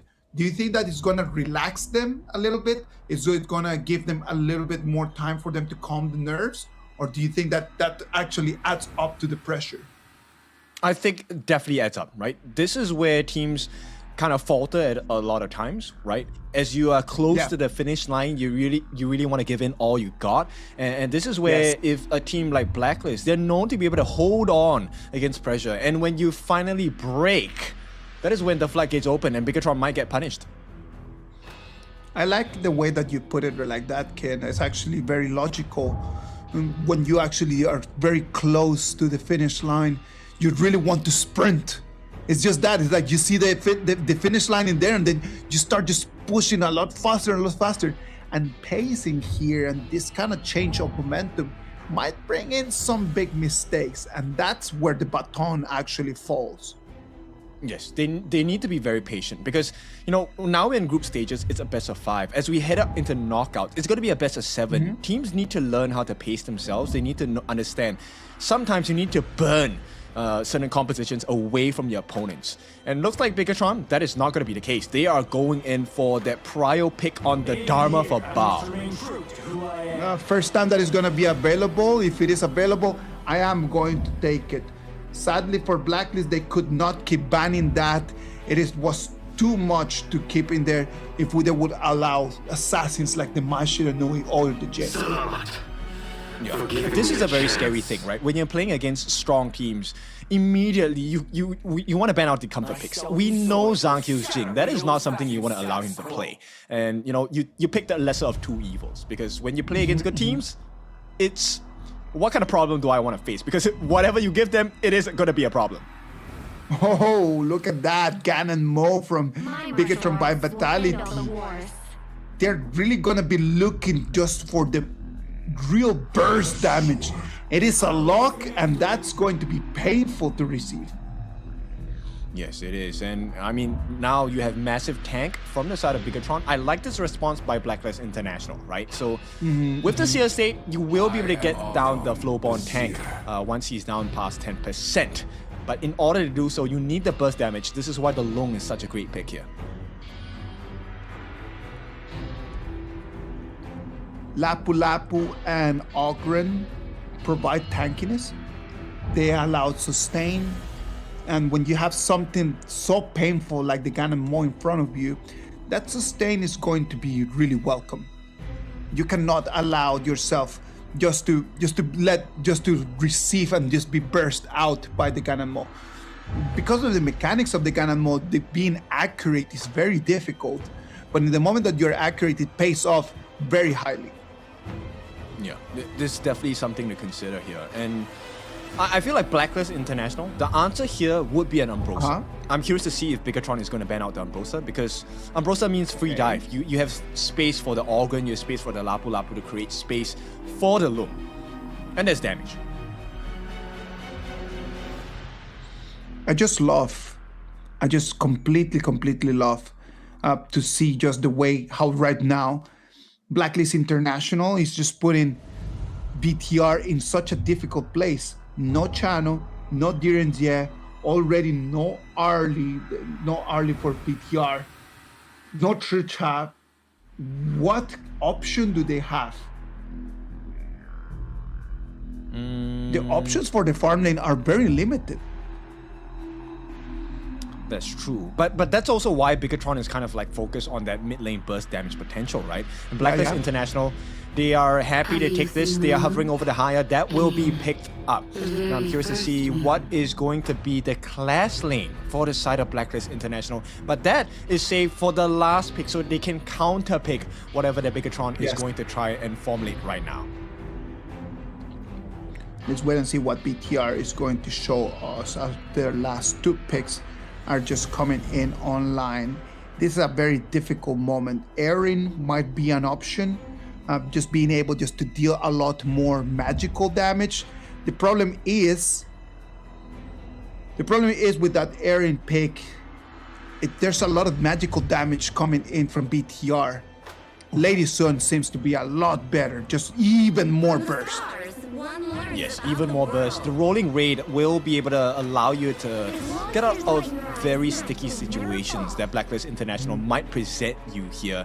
My question is, as the higher, which is going to be in the hands of Dragon, who do you stop in the team fights? Well, if I would be looking to stop onto someone, it is just going to have to be the Gun and Mo, man. For me, just getting the Gun and Mo out of there, just being able to just get in the Moonscape Mirage, it makes it extremely easy just to take away that element out of the equation. So the mobility from our members is going to be a lot easier. Taking Gun and Mo out of the equation, it says that Bigetron's 50% of all the damage that is going to be dealt is away. It is a good opening for BLCK. I like it. You know what? I'm gonna add in a secondary viewpoint for this. I would actually go for Zhang Q. Lock away the tank. Everyone is pretty squishy. That is true. So it means that you need to initiate that first, right? As the Flowborn tank is going to jump in, pull him out. But then you need the follow-up to be quickly in there, right? Because if you pull him out and then there's no follow-up and there's no actual fight happening as you come out, you're gonna die. That's true. I mean, the onus on that is if you lock in Zhang Q as Dragon, hopefully your team dives the hell out of Bigetron's lineup here. Because you can get rid of the Gun and Mo, you can get rid of the Lady Sun. Yeah, it should be easy pickings. Yes, Flowborn tank is tanky, but not a 1v5 hero. I love it, man. Like, it's just one of those things that we will be able to explore more as 2026 passes and how the year evolves, right? Like, being able to see how the GAN, how these heroes like the Haya are going to be developed into the culture of each of these clubs. How they will start understanding exactly not only the mechanics, but the strategies that you can play with that Haya pick.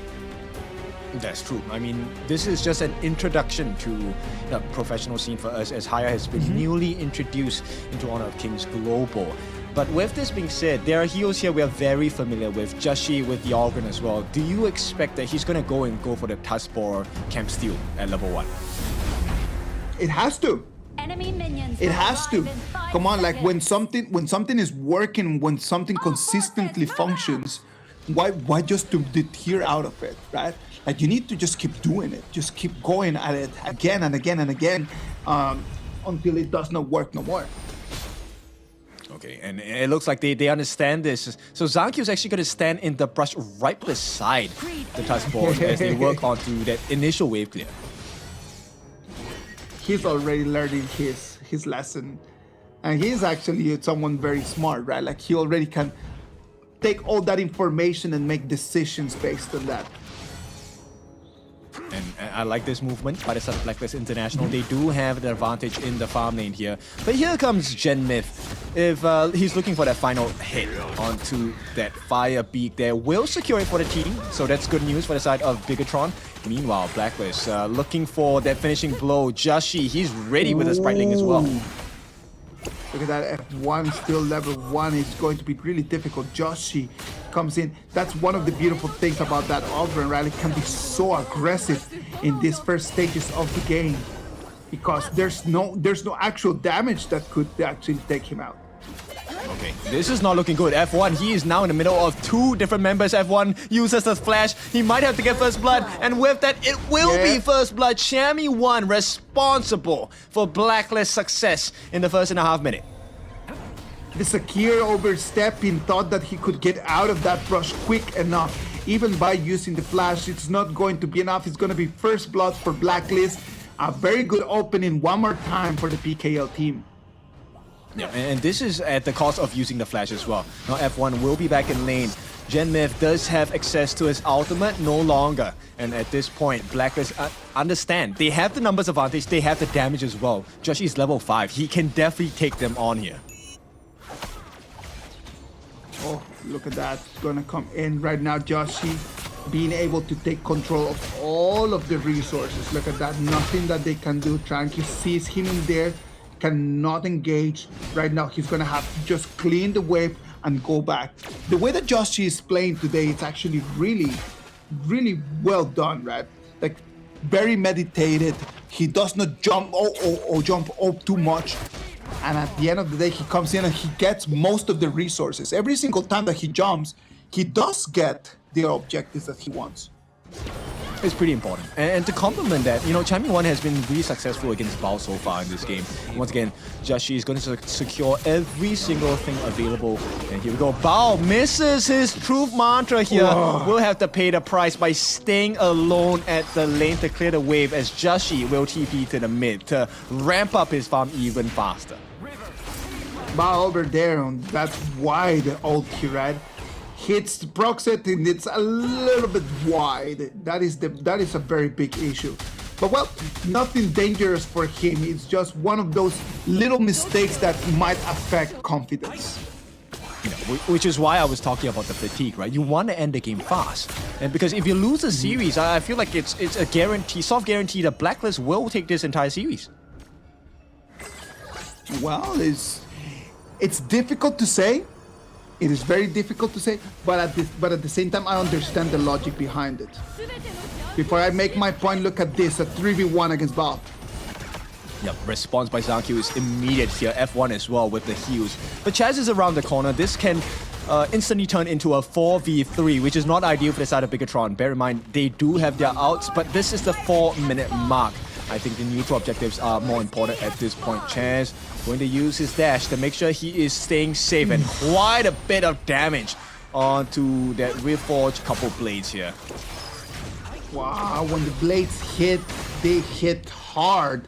That is very difficult. That's one of the reasons why that Ganamo is such a difficult hero to play against. Look at that, Moonscape Mirage. Yep, Dragon catches Bao in the depths of the Mirage here. Will be able to set that. This is going to be a 4v5. They can start to have success here if Blacklist plays their cards right, of which they are already doing so. They're pushing BTR away. At the same time, Chami1 working hard on a T1 at the top. Should be secured in a moment's notice. Red team has destroyed Lovely how we were tower. discussing at the beginning who should Dragon pull into the Moonscape Mirage, right? And then one of the options, we were talking about how it was needed to be the Ganon Mo, how it needed to be Tranquil on that Flowborn, but it ended up being Bao the target of that ulti. Because he probably would have been the game changer. A multi-man catch with the Truth Mantra is definitely going to make life so much more difficult for the side of Blacklist. And I like this decision making. Blacklist actually gave away the first Tyrant of the game, but to take the trade to steal away Zankyu's Azure Golem. And Zankyu needs his Azure buff really quite a lot. Well, that's the thing, right? At the end of the day, it's not just written on stone that you must go for the Tyrant every single time, right? And sometimes you need to just look at what puts you in there. Look at that Dragon out of the map. Yep, and that's going to be an instant kill. Bao here will be saved by the Spriteling with the shields as well. They are trying to hold Joshi off, and the life bars on the side of Bigetron are not falling too fast. Blacklist unable to find the finish here, which means they have to deal with the loss of Dragon with no rewards in return. That is going to be very painful for them, as right now the minions are coming in one more time, and the mid lane turret is going to keep receiving so much more pressure. Yeah, I mean, it's all about creating space for Genmith, right? Ideally, what Zanki would have wanted was that if he could take Joshi out and take away that Azure buff that was on his body, that would have been prime for the side of Bigetron by Vitality. Unfortunately, not going to happen. That would have been the ideal scenario, but right now I'm already starting to understand how Bigetron wants to play this Flowborn and Ganonmo combo. In the moment that the Flowborn is jumping in, immediately, like it's just not even a matter of a second after the Ganonmo blades are coming in and flying straight to where the Flowborn is. Yeah, I definitely can see that. And you know what, Isaac? That is one of the multitude of options they have. You have the Bao Truth Mantra as well. Can you imagine that? That's going to be an insane amount of damage and catch potential from the side of Bigetron here. So Blacklist, they need to play and position themselves well. And this is exactly what's happening. Champion 1 making a split push as they defend this aggression coming in from the side of Bigetron. That thank you has eyes on 4 members from Blacklist. Gotta be careful right now. It's going to be the Moonscape Mirage. Okay, they are putting in the damage for the side of Lanfeng here. Nice flash from the side of Bao. He wants to get the Truth Mantra down, unable to find it. Bao will be the first to fall. An instant deletion by the side of Joshi, and this is where Blacklist can shine. 3, 4 members will be taken down. Zanki leaving Genmith all alone in the mid. He has to defend. I think he has to run away. And Genmith here still comfortably staying, but Golden Kite is around the corner. All he needs is that big burst of damage. And BTR. Genmith, he really needs to be playing safe here. He will back off for the time being. It is a quadra kill coming in for Joshi. The first quadra kill of our KIS4. The first quadra kill of 2026. Congratulations goes to Joshi. As we can look at the instant replay, right? The Truth Mantra comes in. It is able to find onto members, but just the Ogre is so tanky. Val just cannot survive that.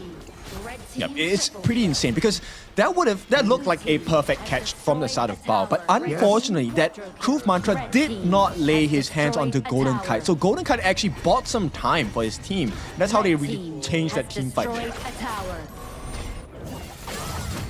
Well, I'm not going to jinx it, but I have to say it. This smells like 5th game. It does smell like that. I agree with you on jinx this it, one. though. I don't know. We have seen the comeback, right, from the side of Bigetron. We'll see if that's going to be the case here. True. Radiance going to be dropped down and slow Joshi down, but the Spriteling immediately put into place. Blacklist did not manage to get that finishing blow in game number 3 here.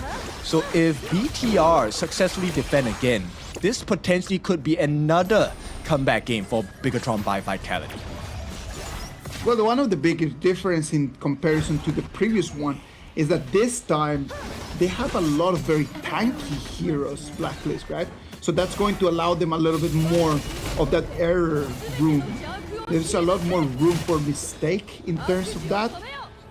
I would say that Blacklist in this moment, even if they were to make the mistake, it would not just be as painful as in the previous games. Yeah. Right now, it's really about position. If Blacklist manages to delete Lanfeng and Genmith, this game is over. There is no fight. And we'll see how that is going to be like, because the way that Bigetron are, composing themselves, you know what Bao is looking for. He's looking for the multi-man catch into the Truth Mantra. But the way that they've positioned themselves on Blacklist, they're inviting that to happen. They want Bao to come in. Bao is trying to come in. The problem is that he is not being as accurate as we are used to. And that is a very big problem. You can see the Tyrant just being 50%, but the counter attack.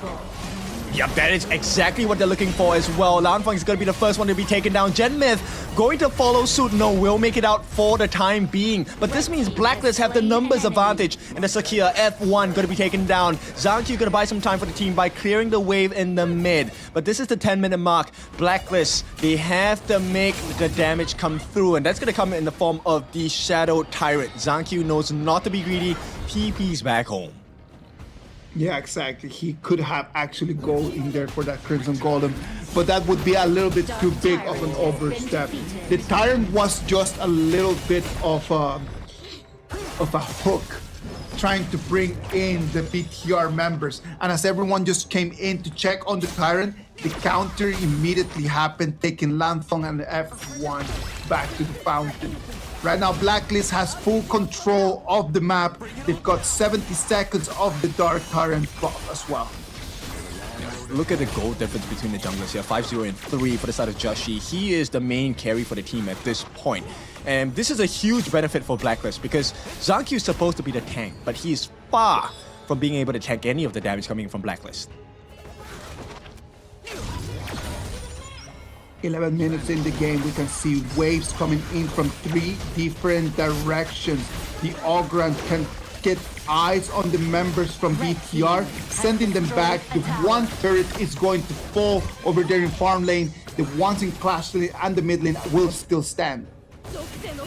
Great job by the side of Blacklist International. A much more composed Blacklist International. And with that, 20 seconds left on that Primal Bond, they're going to start working on their own jungle camps and start positioning for that Shadow Overlord take. So based on what's happening now, Blacklist International, by all measure and by all metrics, shouldn't be able to lose this game. They just need to take 2 more T3s. Hopefully they won't be able, because I really want to keep watching more of these games. Yeah, I, really I want to see one more as a well. little bit more action, man. Please, I want more of this. And this is so funny because Blacklist, they always have this very confident hold in the early parts of the game, but it feels like late game is not their strongest. So I want to see, does BTR outlast Blacklist in this game, or does Blacklist really hit the nail in the coffin here and end their dream of BTR for a 3-1 victory? Let's wait and see what's going to happen over here with this wave of bangers. If they are able to just open all of the lanes over here for bangers and then get a 14-minute super minion waves coming in, that I do believe that that will be the end of the game here for Blacklist and BTR. Let's wait and see. First bangers waves are gonna come in. That's gonna be a free turret that they will take over there in the clash lane. Nothing to do in there for BTR to contest that one. Yeah, that was a guarantee, right? The moment the Vanguard was in range of the backdoor protection, that was a guarantee because Golden Kite is so far ahead. He's at level 15 already. A familiar story in the previous games. Right now, Blacklist, can they be crystal clear and super clean? Well, the good news for BTR is that they have Ganon Mo that can actually clean those dragons very quickly, right? Now the here we go. The setup by the side of Chaz has been taken out as well, but Zhangqiu gets the first kill of the game onto Chaz. At this point, Zhangqiu will trade his life. Genmyth and Lanfeng, they need to survive the fight. They are the damage dealers, but Lanfeng has been taken down. Genmyth as well as F1, they're the last hope for the side of BTR, and it looks like that hope is no longer. Blacklist comes back and ties things up 2-2. Blacklist comes in and takes one more game. It's gonna be a 2-2. It's gonna send us all the way to the 5th game. Ladies and gentlemen, we are here for one more game. Aren't you happy about this? Yeah, definitely happy. And I mean, this is to be expected, right? Joshi on the Ogryn, another staple pick for this guy. He has performed really well in 2025, and as we step into the first lap of 2026 in KIS4, this is why Ogryn should be banned when you're playing against Joshi. I think that the Ogre needs to be a little bit, take a lot more priority from what I have seen in these last 2 days, man. Like, I've seen a lot of those very tanky heroes who've been really good, and the Ogre not only is tanky, but it can deal a lot of damage. So it's important that we start understanding how this 2026 is looking like, because in this patch, in this meta, did you see how the Ogre just stood there receiving lots of burst damage and actually not being affected by it? It is something that we need to go back and study for sure. Yep, the lifesteal, the sustain is what makes Ogren really scary, right? Because not only can he tank, he also has a built-in execute button, right? The moment he activates his first skill or drops his ultimate down, he enters the seer state. Once you're below 10% of your health, that's instant life gone. You will be taken out, deleted from the game. And it was so difficult because he was playing really well with his first skill. Look, Genmith as the Ganamo, it's so hard to aim, and Lanfeng, no way. He got caught so many times. Yeah, no, it was actually really difficult for Lanfeng in this game. I think that the pick of the Lady Sun was not the best for them. Just having that Lady Sun in there was very difficult. It limited a lot what he could do. The Lady Sun and the Sakir, the combo in there did not work as they actually would have wanted to. Yeah, it felt like F1 didn't really have many options, right? He did not manage to get his Mulberry power too many times in this game. Well, and that's one of the things when you have the Sakir, right? Like the Sakir is actually an interesting hero because it can fly around, it has mobility, and it has some sort of initiation. So that's actually really good. The problem is that Lady Sun and the way that I understand the game might need a little bit more of a tankier kind of hero just to go around with her that can actually allow her to be more mobile and to really understand how she just needs a bodyguard. Let's just put it like that. Lady Sun needs a bodyguard.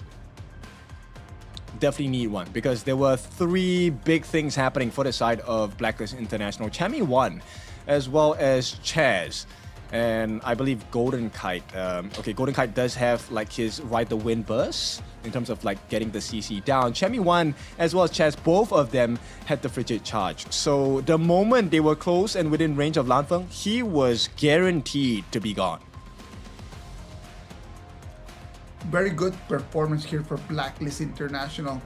This is one of those games where there was no come and go, right? Like all these previous three games, we always saw like the pendulum going from left to right, and then just one of the teams just kind of like just allowing the other one to come back.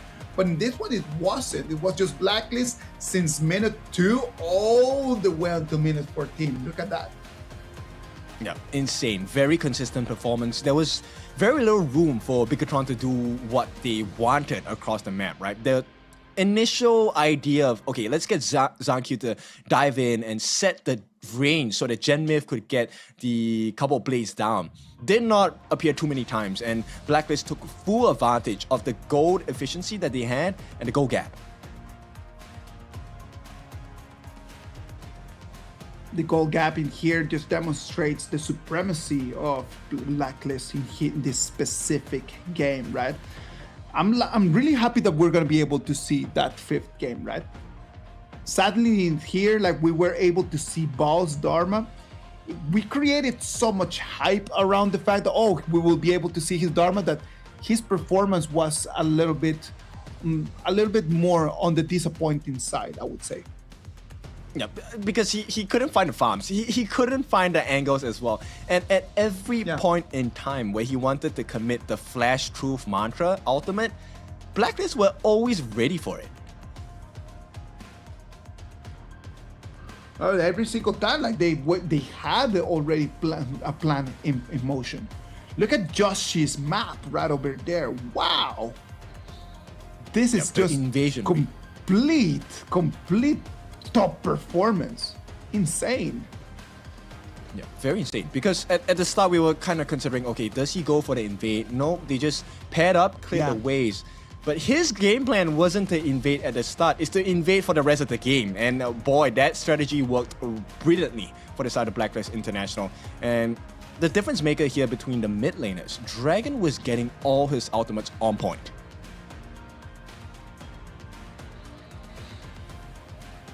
Lanfeng on that Lady Sun, very difficult, very difficult game.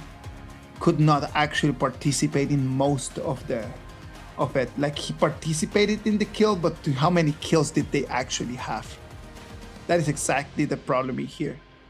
Lady Sun just tried to deal some damage, but was never able to really just get the gold necessary to have her damage online. It's sight for sore eyes for the Blacklist International fans, right? This is the kind of recovery we were asking for. And with that, our MVP, once again, we know it's going to be Joshi with the MVP performance onto this Ogren here, the Soul Guide, 5-0-6. Not just dealing the damage, tanking it as well. Well, this is exactly what I wanted to see today from Joshi. That is why we were discussing it here at the beginning of the game, that it was going to be a matter of just seeing which of these two junglers, it's going to be Janky, is it going to be Joshi, who's going to have a better performance today. Joshi in this one with a very, very, very clear pinnacle performance of what he can actually do. Yep, this one was really a big miscom, right? At the start of the game, Genmir did get a nice shutdown onto Dragon. And this is where the miscommunication happened, right? The moment Bao went in, it felt like the team was very disconnected. There was no follow-up until it was too late.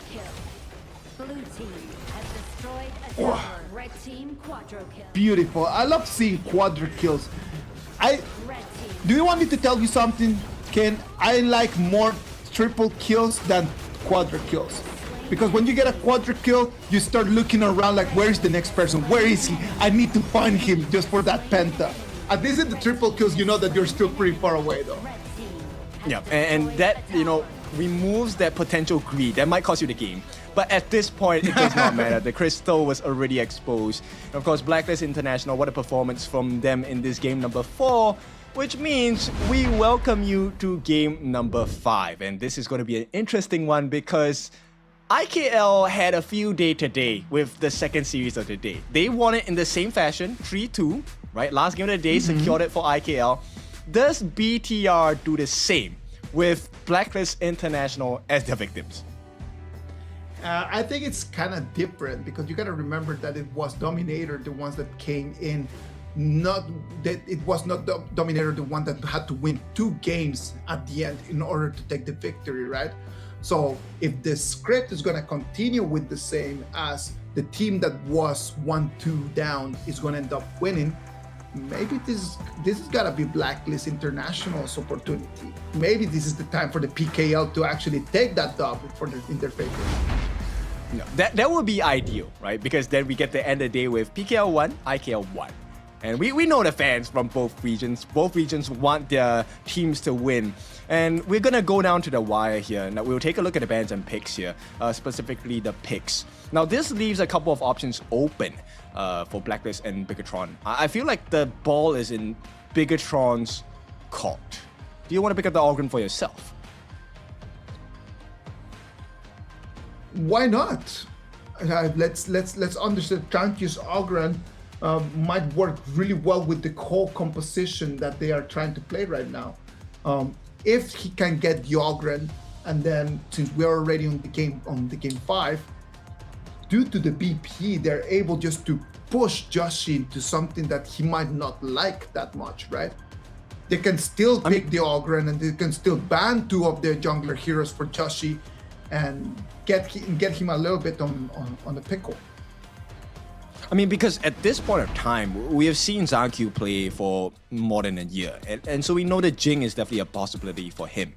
That is going to be 100% banned. If it's not, Blacklist has a plan for the Jing. Now, on the other hand, Blacklist though, we are seeing Joshi use the Lam quite a few times, but not in this series just yet. Not yet. We have not yet seen it. Hopefully we will be able to see this. I want this game 5 just to be the best of Blacklist against the best of BTR. That's exactly what I want. I want it just to be the best against the best. I don't want this to be like, okay, a little bit of a mistake in the BP and then that's why the game just went that way. No, I want just like their top against our top. Just like that. Just give me prime top performance. That's a very high request because both teams definitely do not want to give the best heroes available on the roster to each other here. So we'll see. Blacklist, they will start off with the prior pick because they have selected the blue side. And this means Gen Myth will not get to play the Mai Shiranui. No Fire Ninja for you. That Mai Shiranui is being respected highly. Seems that Gen Myth does have a very big performances over there on that Mai Shiranui, because it's not the first time that Blacklist is going to ban that one. Blacklist has not allowed that Mai in any of the games. Yeah, and of course, double down the respects here. Blacklist International, they know that Zangqiu wants to perform, he wants to be flying high. No Jing for you. And so Bigetron, they will respond in kind by taking out the Chicha. I think Blacklist is expecting that the Ogren is a potential pick from Zangqiu here. Potential pick could actually be Blacklist International. They decide just for the first pick to go with the Lady Chen. We understand the AoE coming in from Lady Chen, but just go with your mid laner as your first pick. That is not actually very common. I mean, they were expecting, Bigetron to come up with the tanks, and here we go with the 50-50 matchup. The Pei against the Ukyo Tachibana. A matchup for the history books here, and to complement that, we're gonna have the stock standard combination. Byron as a smart mace with the Tiger's Pei. Byron and Pei, very strong combo right over here coming in from the side of Blacklist International. Very balanced, very early in terms of the Tiger, and then very late in terms of the Byron, allowing just to be able to sustain in both ends of the clock. So I feel like this is going to open up the doors for potentially, the utility roams here. The Guikus is a potential pick for this other Blacklist. We could also see the Secure for this other Blacklist since they have not used it yet. Because the big tanks are gone. There is no more Lapu Lapu. There is no more Mortu for the side of Bigetron as well. So let's see. Nope. What else do they have in a tank? What else do they have in a tank right over there? I don't know. Like, they could actually use the Lian Po. The Lian Po would be a good pick. I don't understand why we're not prioritizing a little bit more of the Lian Po, because I am loving I'm loving to see that hero. Okay, we've seen this in the previous series. The Fang as a farm lane pick, and Bigetron, ooh, okay, they're actually going for the potential time bender Sun Bing pick.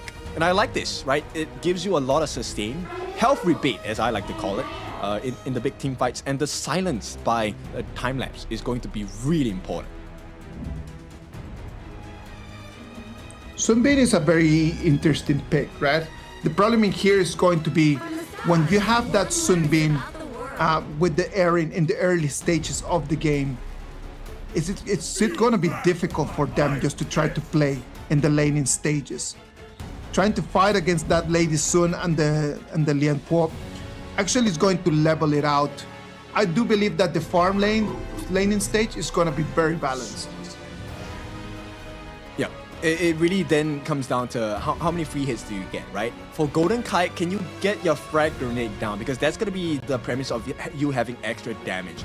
On the other side, the ultimate weapon, the Bai Qi, being picked up by the side of Bao. How effective is this truly going to be here? Well, we saw Baiti yesterday, and when Solid for KAGENDRA just used him, it was actually really good. I liked him a lot, and they just having right now the Baiti pro Sun Bin. In terms of late game, you have a lot of sustain, so it is actually pretty good. It's a very good combo in terms of those two. On the other side, you already have the Byron, so you have the initiation and you have the sustain, you have the tankiness that hero can give you. I am liking a little bit more the BTR composition compared to the Blacklist. I feel like this Clash Lane is just going to be a pillow fight. They're just going to hit each other and nobody dies because Byron has the lifesteal, so does the Baichi. So I'm curious to see how this is going to turn out. The turning factor here, I believe, will be the mid laners. It depends on Gen Myth and Dragon. If they get the setups that they're looking for, it spells disaster because they have the stuns, the CCs as well. In terms of the mid laners, I like a lot more Lady Chen compared to Xiao Xiao in terms of this. I can see the Lady Chen just having a lot more influence in the game as dealing damage later on compared to the Xiao Xiao. The Xiao Xiao is going to depend a lot if the Paisi can initiate, right? If the Paisi can initiate and the Xiao Xiao can come in and deal some more burst damage, that's going to be really good. But if Paisi does not have the stun, if Paisi cannot actually start the fight, it's going to be very limited what Xiao Xiao will be able to do. Yep, and the range of flowing side, it can be a little bit further in comparison to the usual mages. You can, once it's locked in, you can actually start to run away as a Lady Jun. So that's going to be very valuable for the side of Blacklist International here. You take a look at this first information sourcing by both sides in the mid lane. All right, ladies and gentlemen, this is going to be our last game of today. Whoever that wins this match is going to take the victory, is going to take the 3 points, and it's going to put them back at the top of their group stage. I mean, it had to be this way. Now, both sides will be using their sprite links here to get that extra shield value. And the wave clear is going to be a little bit faster for the side of Blacklist International as Genmith looks to support his cast in a 3v2 matchup to allow space for Lamfeng to get that Firehawk at the bottom. Here, the 2v1 against the Pites, he has to be very careful. He does have over there to stay, but gotta be very careful. That 2 against 1 very early in this game could spell trouble for him. I mean, he already did his job as well, right? So he actually stole away that camp. And right now, it's going to be a very slight advantage going to the side of BTR. We'll see if this is going to be having a compound interest for the side of Bigetron by Vitality. Because Chami 1 will get to push him out of lane. And this is where Joshi, potential gank incoming. Potential gank indeed. Look at that. Clean the wave, but look at that. In the farm lane one more time. It is going to be F1 with that Sun Bin allowing the sustain that keeps Lanfeng alive. Yeah, I like this composition by Golden Kite and Chaz, right? They're just playing so well as a duo as well. They're actually out-damaging Lanfeng. If not for F1 on this Sun Bin, they would have lost this lane really early on. Oh, Bao, what are we doing right now? He comes in with half of his HP, procs his ulti, so the stun is not going to be there for too long time. At this point, it's really poke and prod by both teams. They don't really have the damage to be able to take the first blood into their hands. And bear in mind, this is a scary situation. Bao did commit the flash, hoping to be able to exchange it or get the trade from someone on the side of Blacklist International. Did not get that situation to happen. So this 4-minute mark is a little bit concerning for the side of Bigetron by Vitality. It is gonna be very tight, right? Like he will get his flash and his ulti back by the 4-minute mark, but then everything is gonna have to be timed very properly. Ladies and gentlemen, remember that the city key for today is gonna be Sunblaze. Sunblaze is one of our first city keys for you to go back in game and just to log in and get all those freebies. The second one is gonna be Flare Up. Flare Up is going to be our second city key. Thank you very much for all of you who has been supporting us today in a day 2 of our KIS4. Lovely support. We want to reward you with all the EXP as well. Now, reward it is, but this time it's going into the hands of Blacklist International because they have successfully traded Chaz's ultimate for Lanfeng's flash. That is a much different cooldown timer for the side of Lanfeng. There's good news for Blacklist completely. Look at that, one more time. Bao getting so much trouble. Dragon has been pretty focused on coming in and trying to make the 2 against 1. It's going to be a 3v1. The ulti is going to be wide. Bao is still sustaining. He's still taking in some more damage, but the first blood is going to go for Joshi.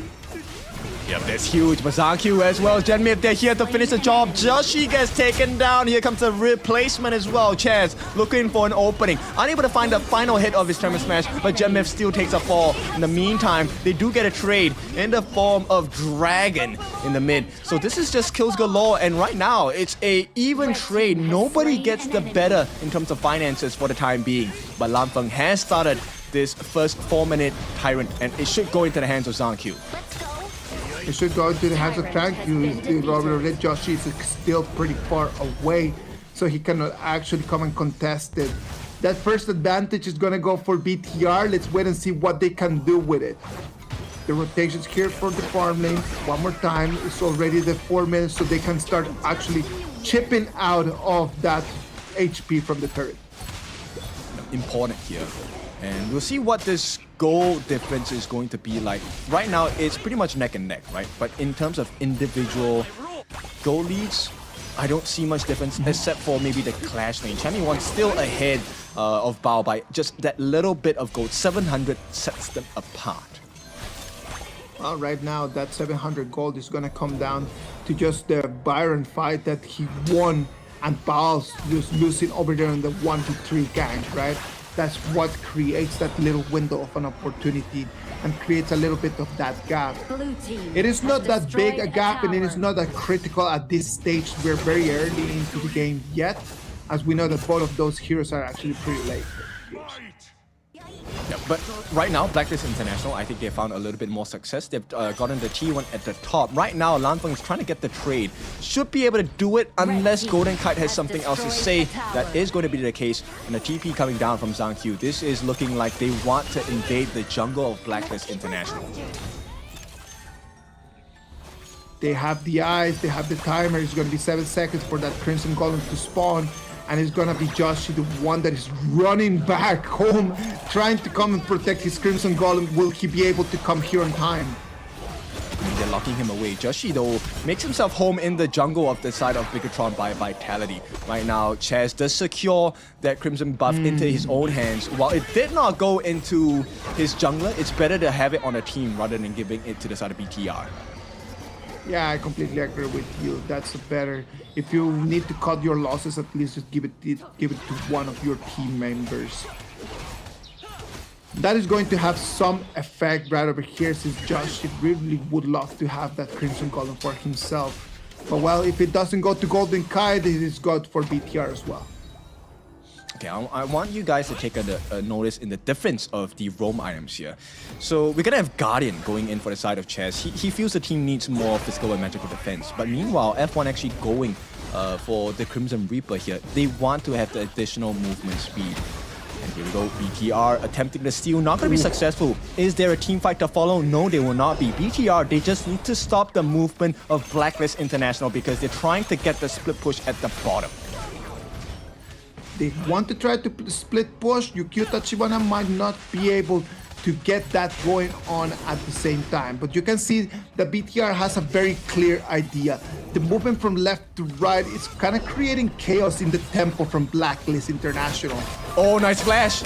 And Lanfeng will be caught out. Will they finish this job here with the Tremor Smash? Chaz finishes the job, gets 2 more members in the form of Genmyth. But here is the answer from the side of BTR. The Baishi by Bao is going to be successful in getting down Chaz, but it's a roam for a farm lane. This is beneficial for Blacklist. Oh, hang on, Dragon gets caught out as well. Bigetron, they now have a 2-to-1 trade. Golden Kite is still alive. Until they get his life, it is still in positive effect to Blacklist unless they get this Crimson. Well, that is actually pretty good. I would say actually that I like this trade for BTR. The fact that Lanfeng is falling, well, that is painful. But trade that for 2 kills and a Crimson Golem, and I'm gonna say that it was actually a pretty good trade for BTR in my opinion. Yeah. Now, both roamers actually have gone for the Radiance, just a different component as their base for the Radiance. Let's see if this is going to be a big difference maker here. F1 using the Time Flux to maximum effect here. That Time Flux is going to be more and more fundamental. It's going to be more and more critical as time passes, right? We've already seen it in previous games, how important that Sun Bin's second ability has become as the time passes in the game. Yes, it is important because it makes Bao much stronger than he currently already is, right? The longer Bao stays in a fight, the more damage he does. He gets more sustain as well. And Bao is someone, as a Baichi, you cannot ignore. Well, exactly. That Baichi cannot be ignored in any way. Already level 10. I would love to just keep an eye on his itemization because we know that he's just going to be such a tanky hero. It can just stand in front of anyone from BLCK. Champion 1 takes quite a big bunch of damage here. This is going to be BTR looking for an opening. They want to put pressure here. Hopefully get the setup. Nice jump by Bao. Can they finish the job here? It is going to be Champion 1 taken down. But here comes a response by Dragon. Beautiful ultimate coming in from the side of F1. This is why the Sun Bin is picked, because he gets the silence. He gives the health rebate. And Bigetron are reaping the rewards of this current decision right now. F1 taking the spotlight real quick. He decides that he wants to take a little bit more of a critical role in this whole script. Now the Canyons come in and the turret in the mid lane, it's going to fall. They're trying to defend it. It is gonna be very difficult for them. Zaki's falling a little bit low. Bao jumps in. Perfect catch on the 3. Where's the damage coming in? Nanfeng will finish the job for the team. Another kill. Golden Kite has been called out for the first time in this game. And even with the itemization being bought, Eternity played. What good is that if you're dead? 2 members down for Blacklist International and BTR. Their timing cannot be even more beautiful. This is right smack at the 10-minute mark. Shadow Tyrant going into the hands of BTR. Joshi, he knows he needs to make this count. He has to get the trade now. And BTR, I don't think they know what's going on. Hang on, Gen Myth is close to the corner. Are they going to stop this? Oh, this is not going to be stolen. But Joshi needs to stay alive. I don't think he will be able to. Gen Myth will get that attempt going, but Joshi makes it out. He makes it into his tiger form and he's able to make it out of there. What's the dominant movement? Just very determined by Joshi, right? Like he comes in, he makes a decision. He knows that he cannot contest the tyrant, that he goes immediately for the overload.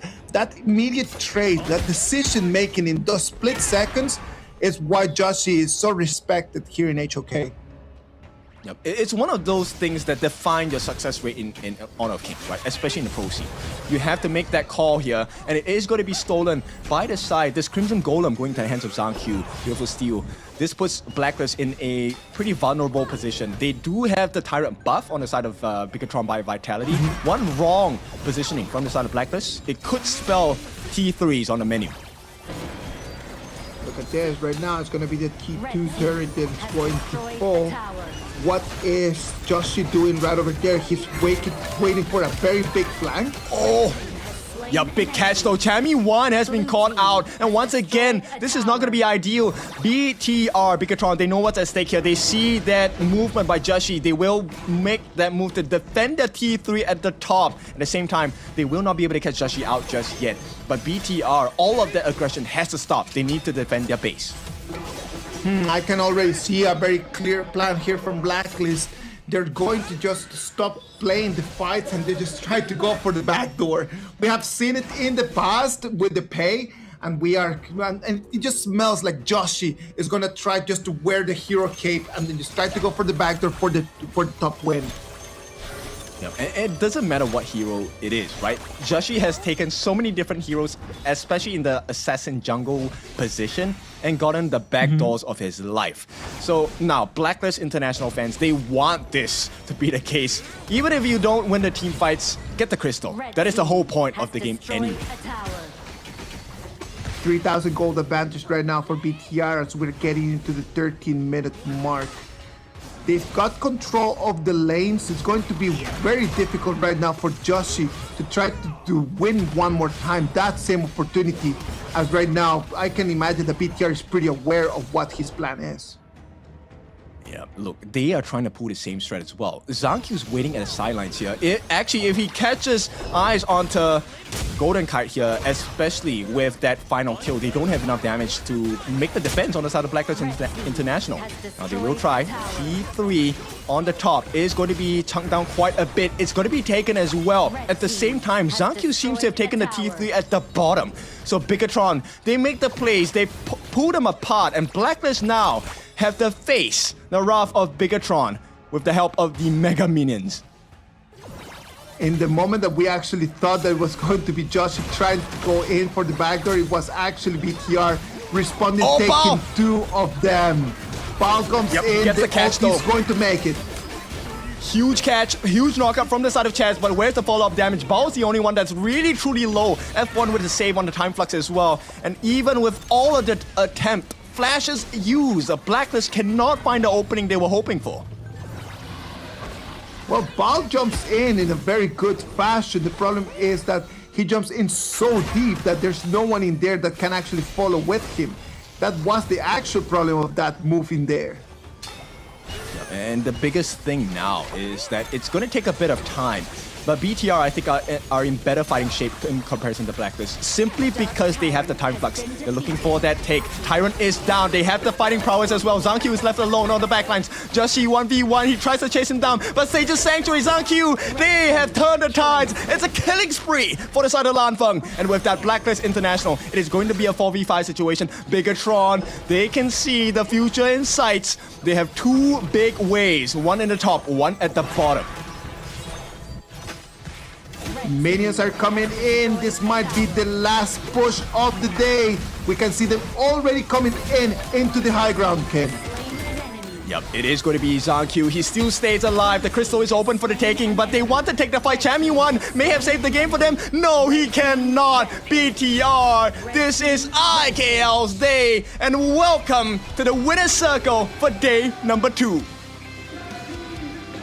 Bigetron by Vitality takes 2 victories in 2 games. Congratulations to the IKL representatives. They're gonna be at the top of their group after this amazing game performance. A very tight game for sure. I mean, we expected this because both are champion materials of their own region. But bear in mind, once again, this is just the start of the journey for KIS4.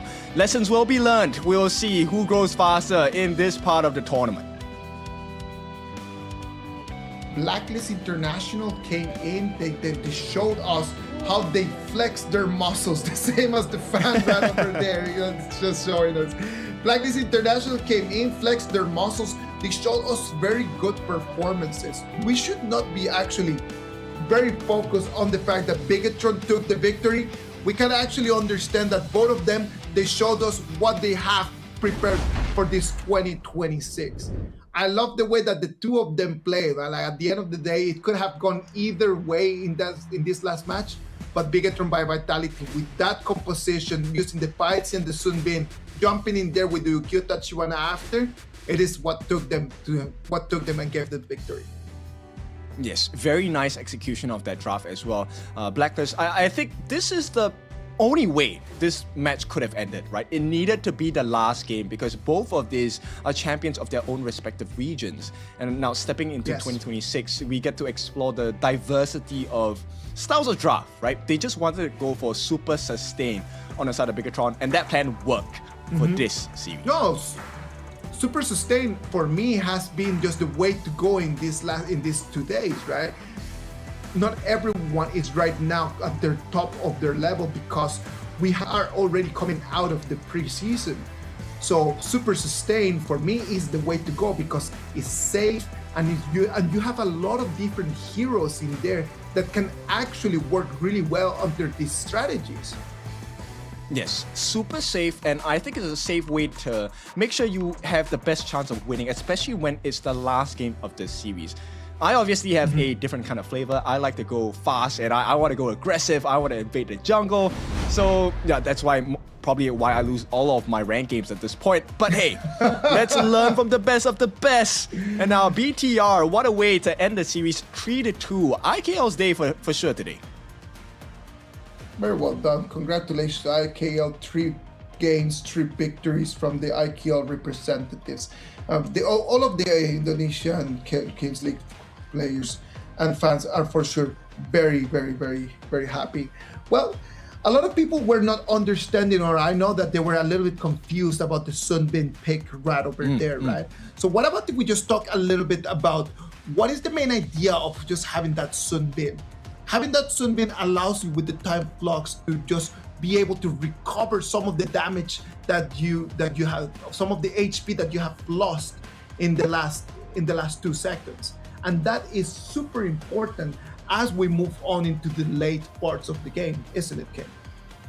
Yes, it is. Especially now, bear in mind that if you max out the Sunbin second skill, at max level, it returns 50% of the damage that you take. That is a lot. And why this works wonders with Bao is because Baichi also has a lot of heals. He's called the ultimate weapon for a reason. And if things go awry, you have your ultimate, right? The time lapse to get the silence in. That is one of the ways to maximize the usage of the Sunbin. Not easier said than done for sure. No. And at the end of the day, that's one of the reasons why you need to practice it a lot, right? I love to play Sunbin myself. I just love the way how you can communicate with your teammates. I love how we can always just start seeing, like, based on what items you already have and based on the timings of the game, you understand how to coordinate your second ability with your teammates, especially with your tanks over there in Clash Lane. Yes. Now, this is not professional advice. You can try, Sunbin with the smite as well. It does work. Get the silence in, get the steal, get out. But, it works sometimes, not every time. So, jokes aside, let's go back to the game here. This game, I feel like Bao really performed very well. But my personal MVP of this game, it has to be F1. The Sunbin pick really changed the game for the side of Bigetron by Vitality.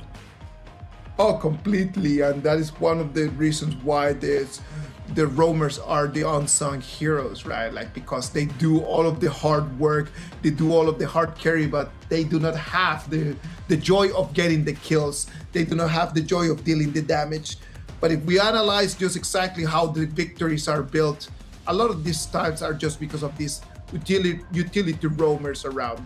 So the caster's MVP for sure is gonna go to F1.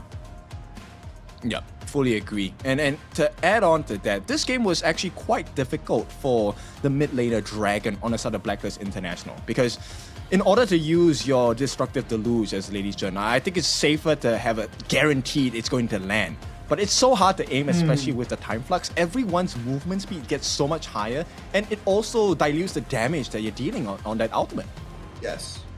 We saw two Lady Suns today. Both of them had a very difficult time.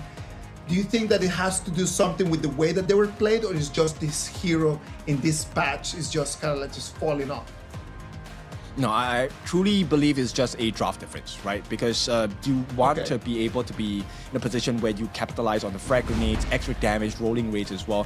But we'll cover that in a bit. Let's cover the MVP. It is going to be Lanfeng. This guy came in at the clutch, the maximum clutch moment, which is at the end of the game where things were looking so dire. Yes. Lanfeng showed up and really put the pain in pedals. The Laurel Princess Erin is going to allow Lanfeng to catch in one more MVP. It started in a pretty shaky performance at the beginning of the game, but then at the end it just came in and just delivered the damage that actually was needed from him. Yeah, very curious. And if you take a look at the way the fights were happening at this point, the amount of setup available from the side of Bigetron was also one of the main reasons why they won the fight so much. You have the saving grace from F1, you have the setup by Bao and Gen Myth, and this provides the perfect room of opportunity for Lanfeng to come in, because you have to throw skills at Bao. If you don't, you're gonna die. And that's exactly what I mean, right? Like, imagine if you wouldn't have the help of Bao on the bites, if you wouldn't have the help of Sunbin on the F1, Lanfeng wouldn't be able just to come in and just to get those kills and just to become the MVP. So in some sort of way, that MVP is shared among the three of them. Yeah, for sure. I think the way they executed this last part of the game was so beautiful. They were staying within range of F1's time flux, maximize the damage. Look at that, 50% of the damage refunded back to them in their health pools, and what a beautiful performance. A great way to end all the monstrous series that we have had today. Beautiful people, beautiful game. Look at the fans right over there going crazy over there in Jakarta. I am actually very happy that everyone was pretty entertained. All of the games today has been really, really good. Very intense from the first moment that we started 8 hours ago up until right now. All of the games have been really very powerful, electrifying activity today. Yep, so you can definitely expect a lot more coming in from the future games. I think almost every single team has showed their gameplay already, right? And of course, now we will head into the interview segment. I want to hear what Mara has installed for Bigetron for this interview. I'm not sure who they're going to be interviewing. My guess, it's probably going to be Zhang Q. That is my guess as well. We love to hear from him.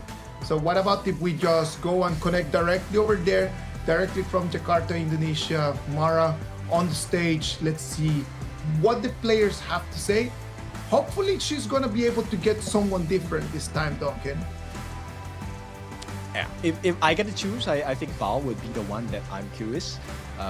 Or maybe we get F1, right? And get him to explain why Sunbin. So with that, we'll take a look at the interview. Who is going to be the interviewee? Mara, let us know.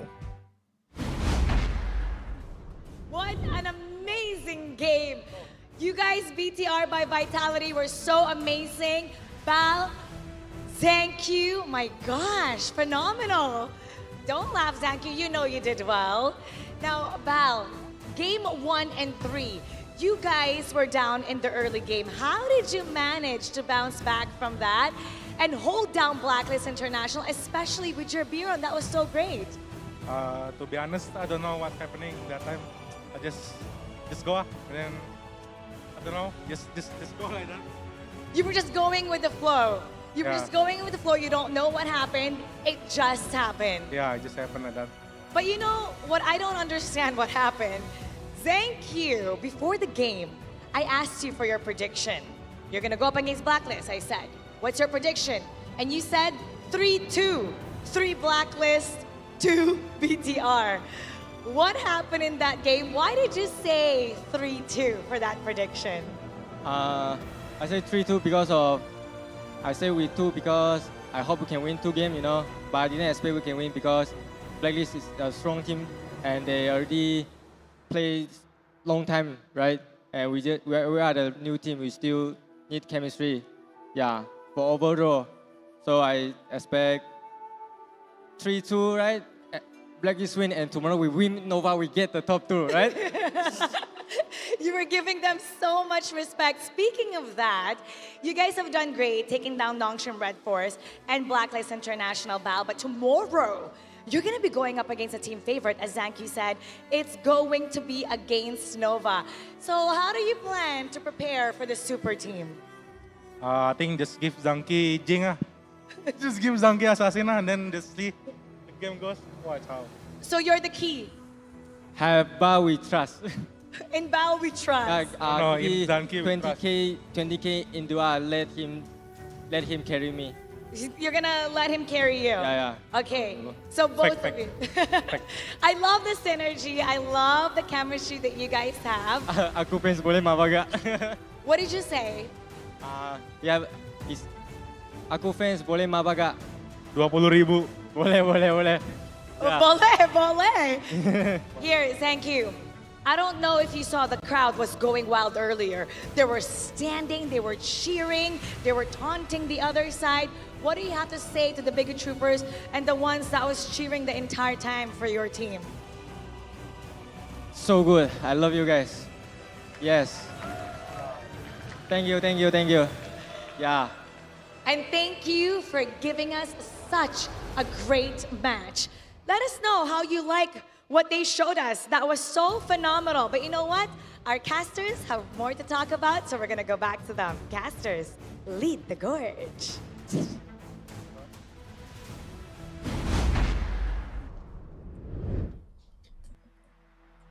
I love the energy and I love the way that even though they have not been working together for such a long time, you already see how they're already like becoming friends. And there's nothing better than just competing in a team where you have your friends in.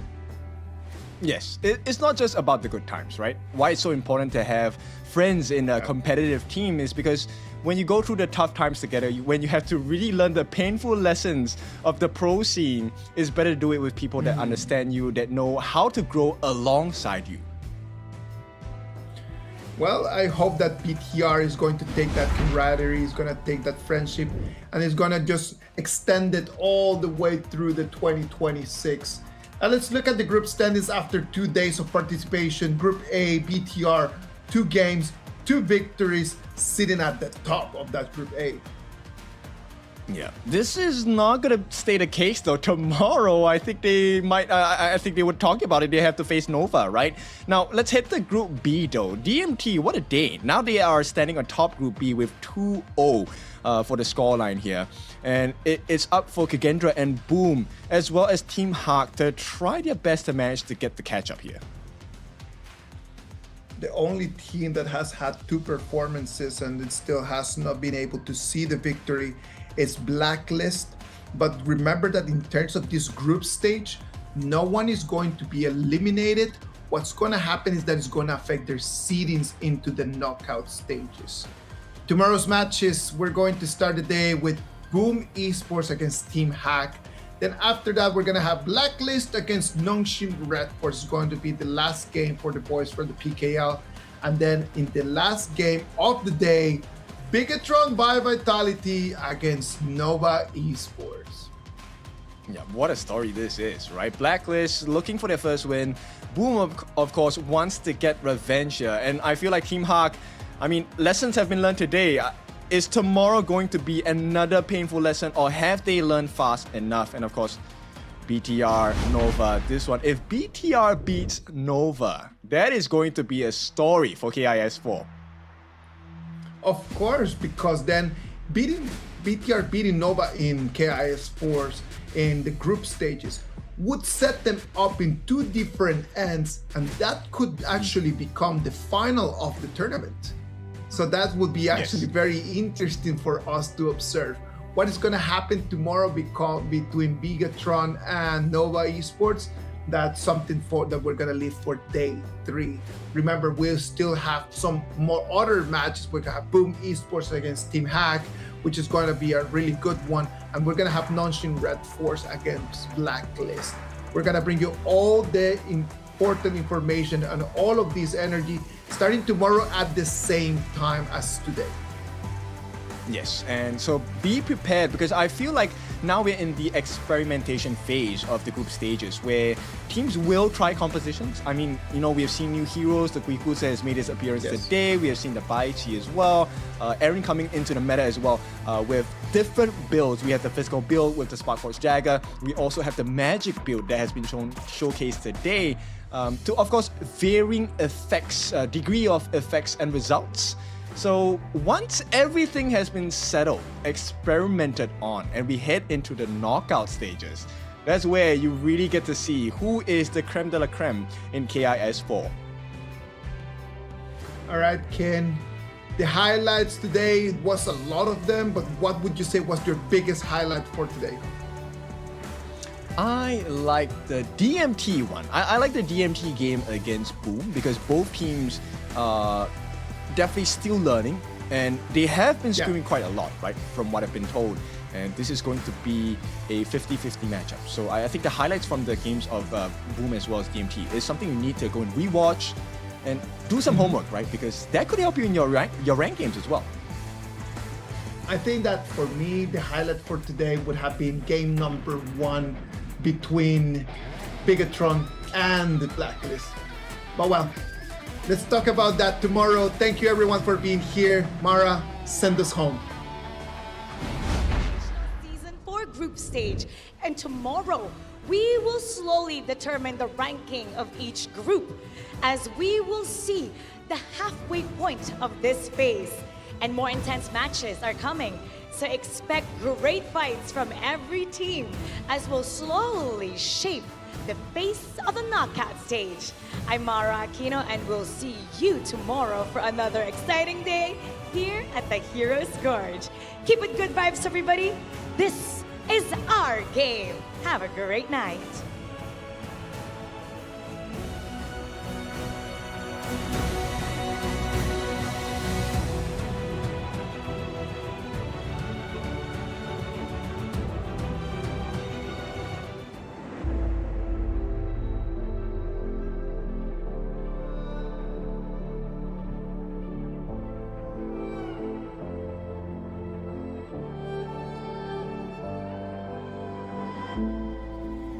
Stranger to the fallout, it's what got us here. Ever changing, some chameleon, blood, sweat, and tears. We'll never make it if we fall to everything that brings us down. With a comeback is now. Blood, sweat, and tears. Fight for what we want. Doesn't matter the cost. Every day, put in work. Blood, sweat, and tears. Nothing comes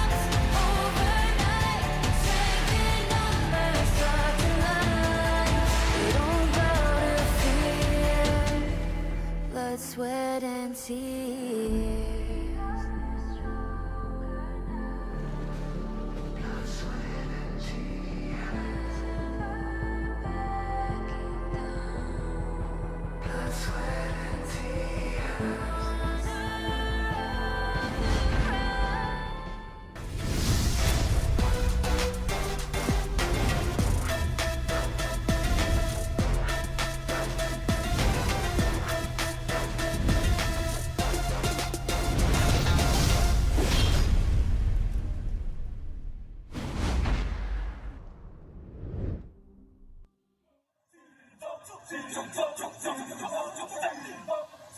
Kings Invitational Series, let's go!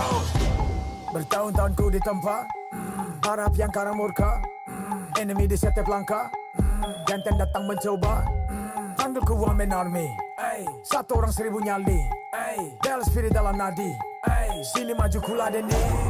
Langkah sudah jauh, mereka pikirku mau mundur dan buang sau. Kehormatan yang utama di puncakku pertama, berdiri hantam balik semua yang halangi arah. Pikir-pikir lagi kalau kau mau halangi, genderang perang sebab bunyi sini hadapi old school tank mentally. Dia takkan berhenti, bukan instan imitasi. Coba kau lihat sapu cara bermain agak lain dengan strategi yang saya desain. Aku lah mastermind di balik kekacauan. Satu punchline sapu ku mundur semua lawan. Insting tepukku deteksi ancaman, enemy ku libat seperti Anoman. Show satu pukulan tangan kosong, musuh jatuh runtuh panggil aku Wukong. Masih strong di power, hantam lawan yang menghadap. Sapu cakar lebih tajam, lebih dari kopong pedang. Yang saya incar tuh rawana, bukan tata singgah sana. Maka wajar apabila dong bilang sampai jasana. Siapa yang berani mendekat kemari? Saya yang kesana atau kau yang kesini? Jutaan kalian pun saya terakan lari. Seranganku cepat sulit kau hindari. Dominasi, ku kendali, berotasi ke tiap sisi, ku ambil alih. Saatnya kita untuk eksekusi. For my party, push, push, push, push, push, push. Everybody, move, move, move, move, move, move, yeah, move, move. Saat datang dengan mode brutal, kendalikan setiap titik vital. Damage magic, serang mental fisik, 1000 taktik, kau kalah cerdik. Mau coba jatuhkan sama mana bisa, siasatmu sudah saya analisa. Terdapat selak, gerak, geriku sulit tu dilabrak. Wah, game over, hancurkan semua tawa. Kombinasi skill dan power, teleportasi ala Enoku yang LOK. Kau tahu ku tak bisa redam, pula tekadku yang takkan padam. Tu kehormatan yang tak bisa dibeli, saat saya genggam jangan harap kembali. Adu mekanik tingkat tinggi, siapa paling berani? Aku paling gigi. Pedang raja yang ku hulus, tebasannya bak angin menghembus. Long life the king, akulah raja, dentuman zira, ini mental baja. Akulah hukum dalam wujud nyata, seni tempurku susah tukar baca. Y'all better run, I've already won, nowhere to run, your time is done. Tidak bisa kau atasi, berat untuk kau hadapi, Kalau pedangku menari, kau balik kanan dan lari,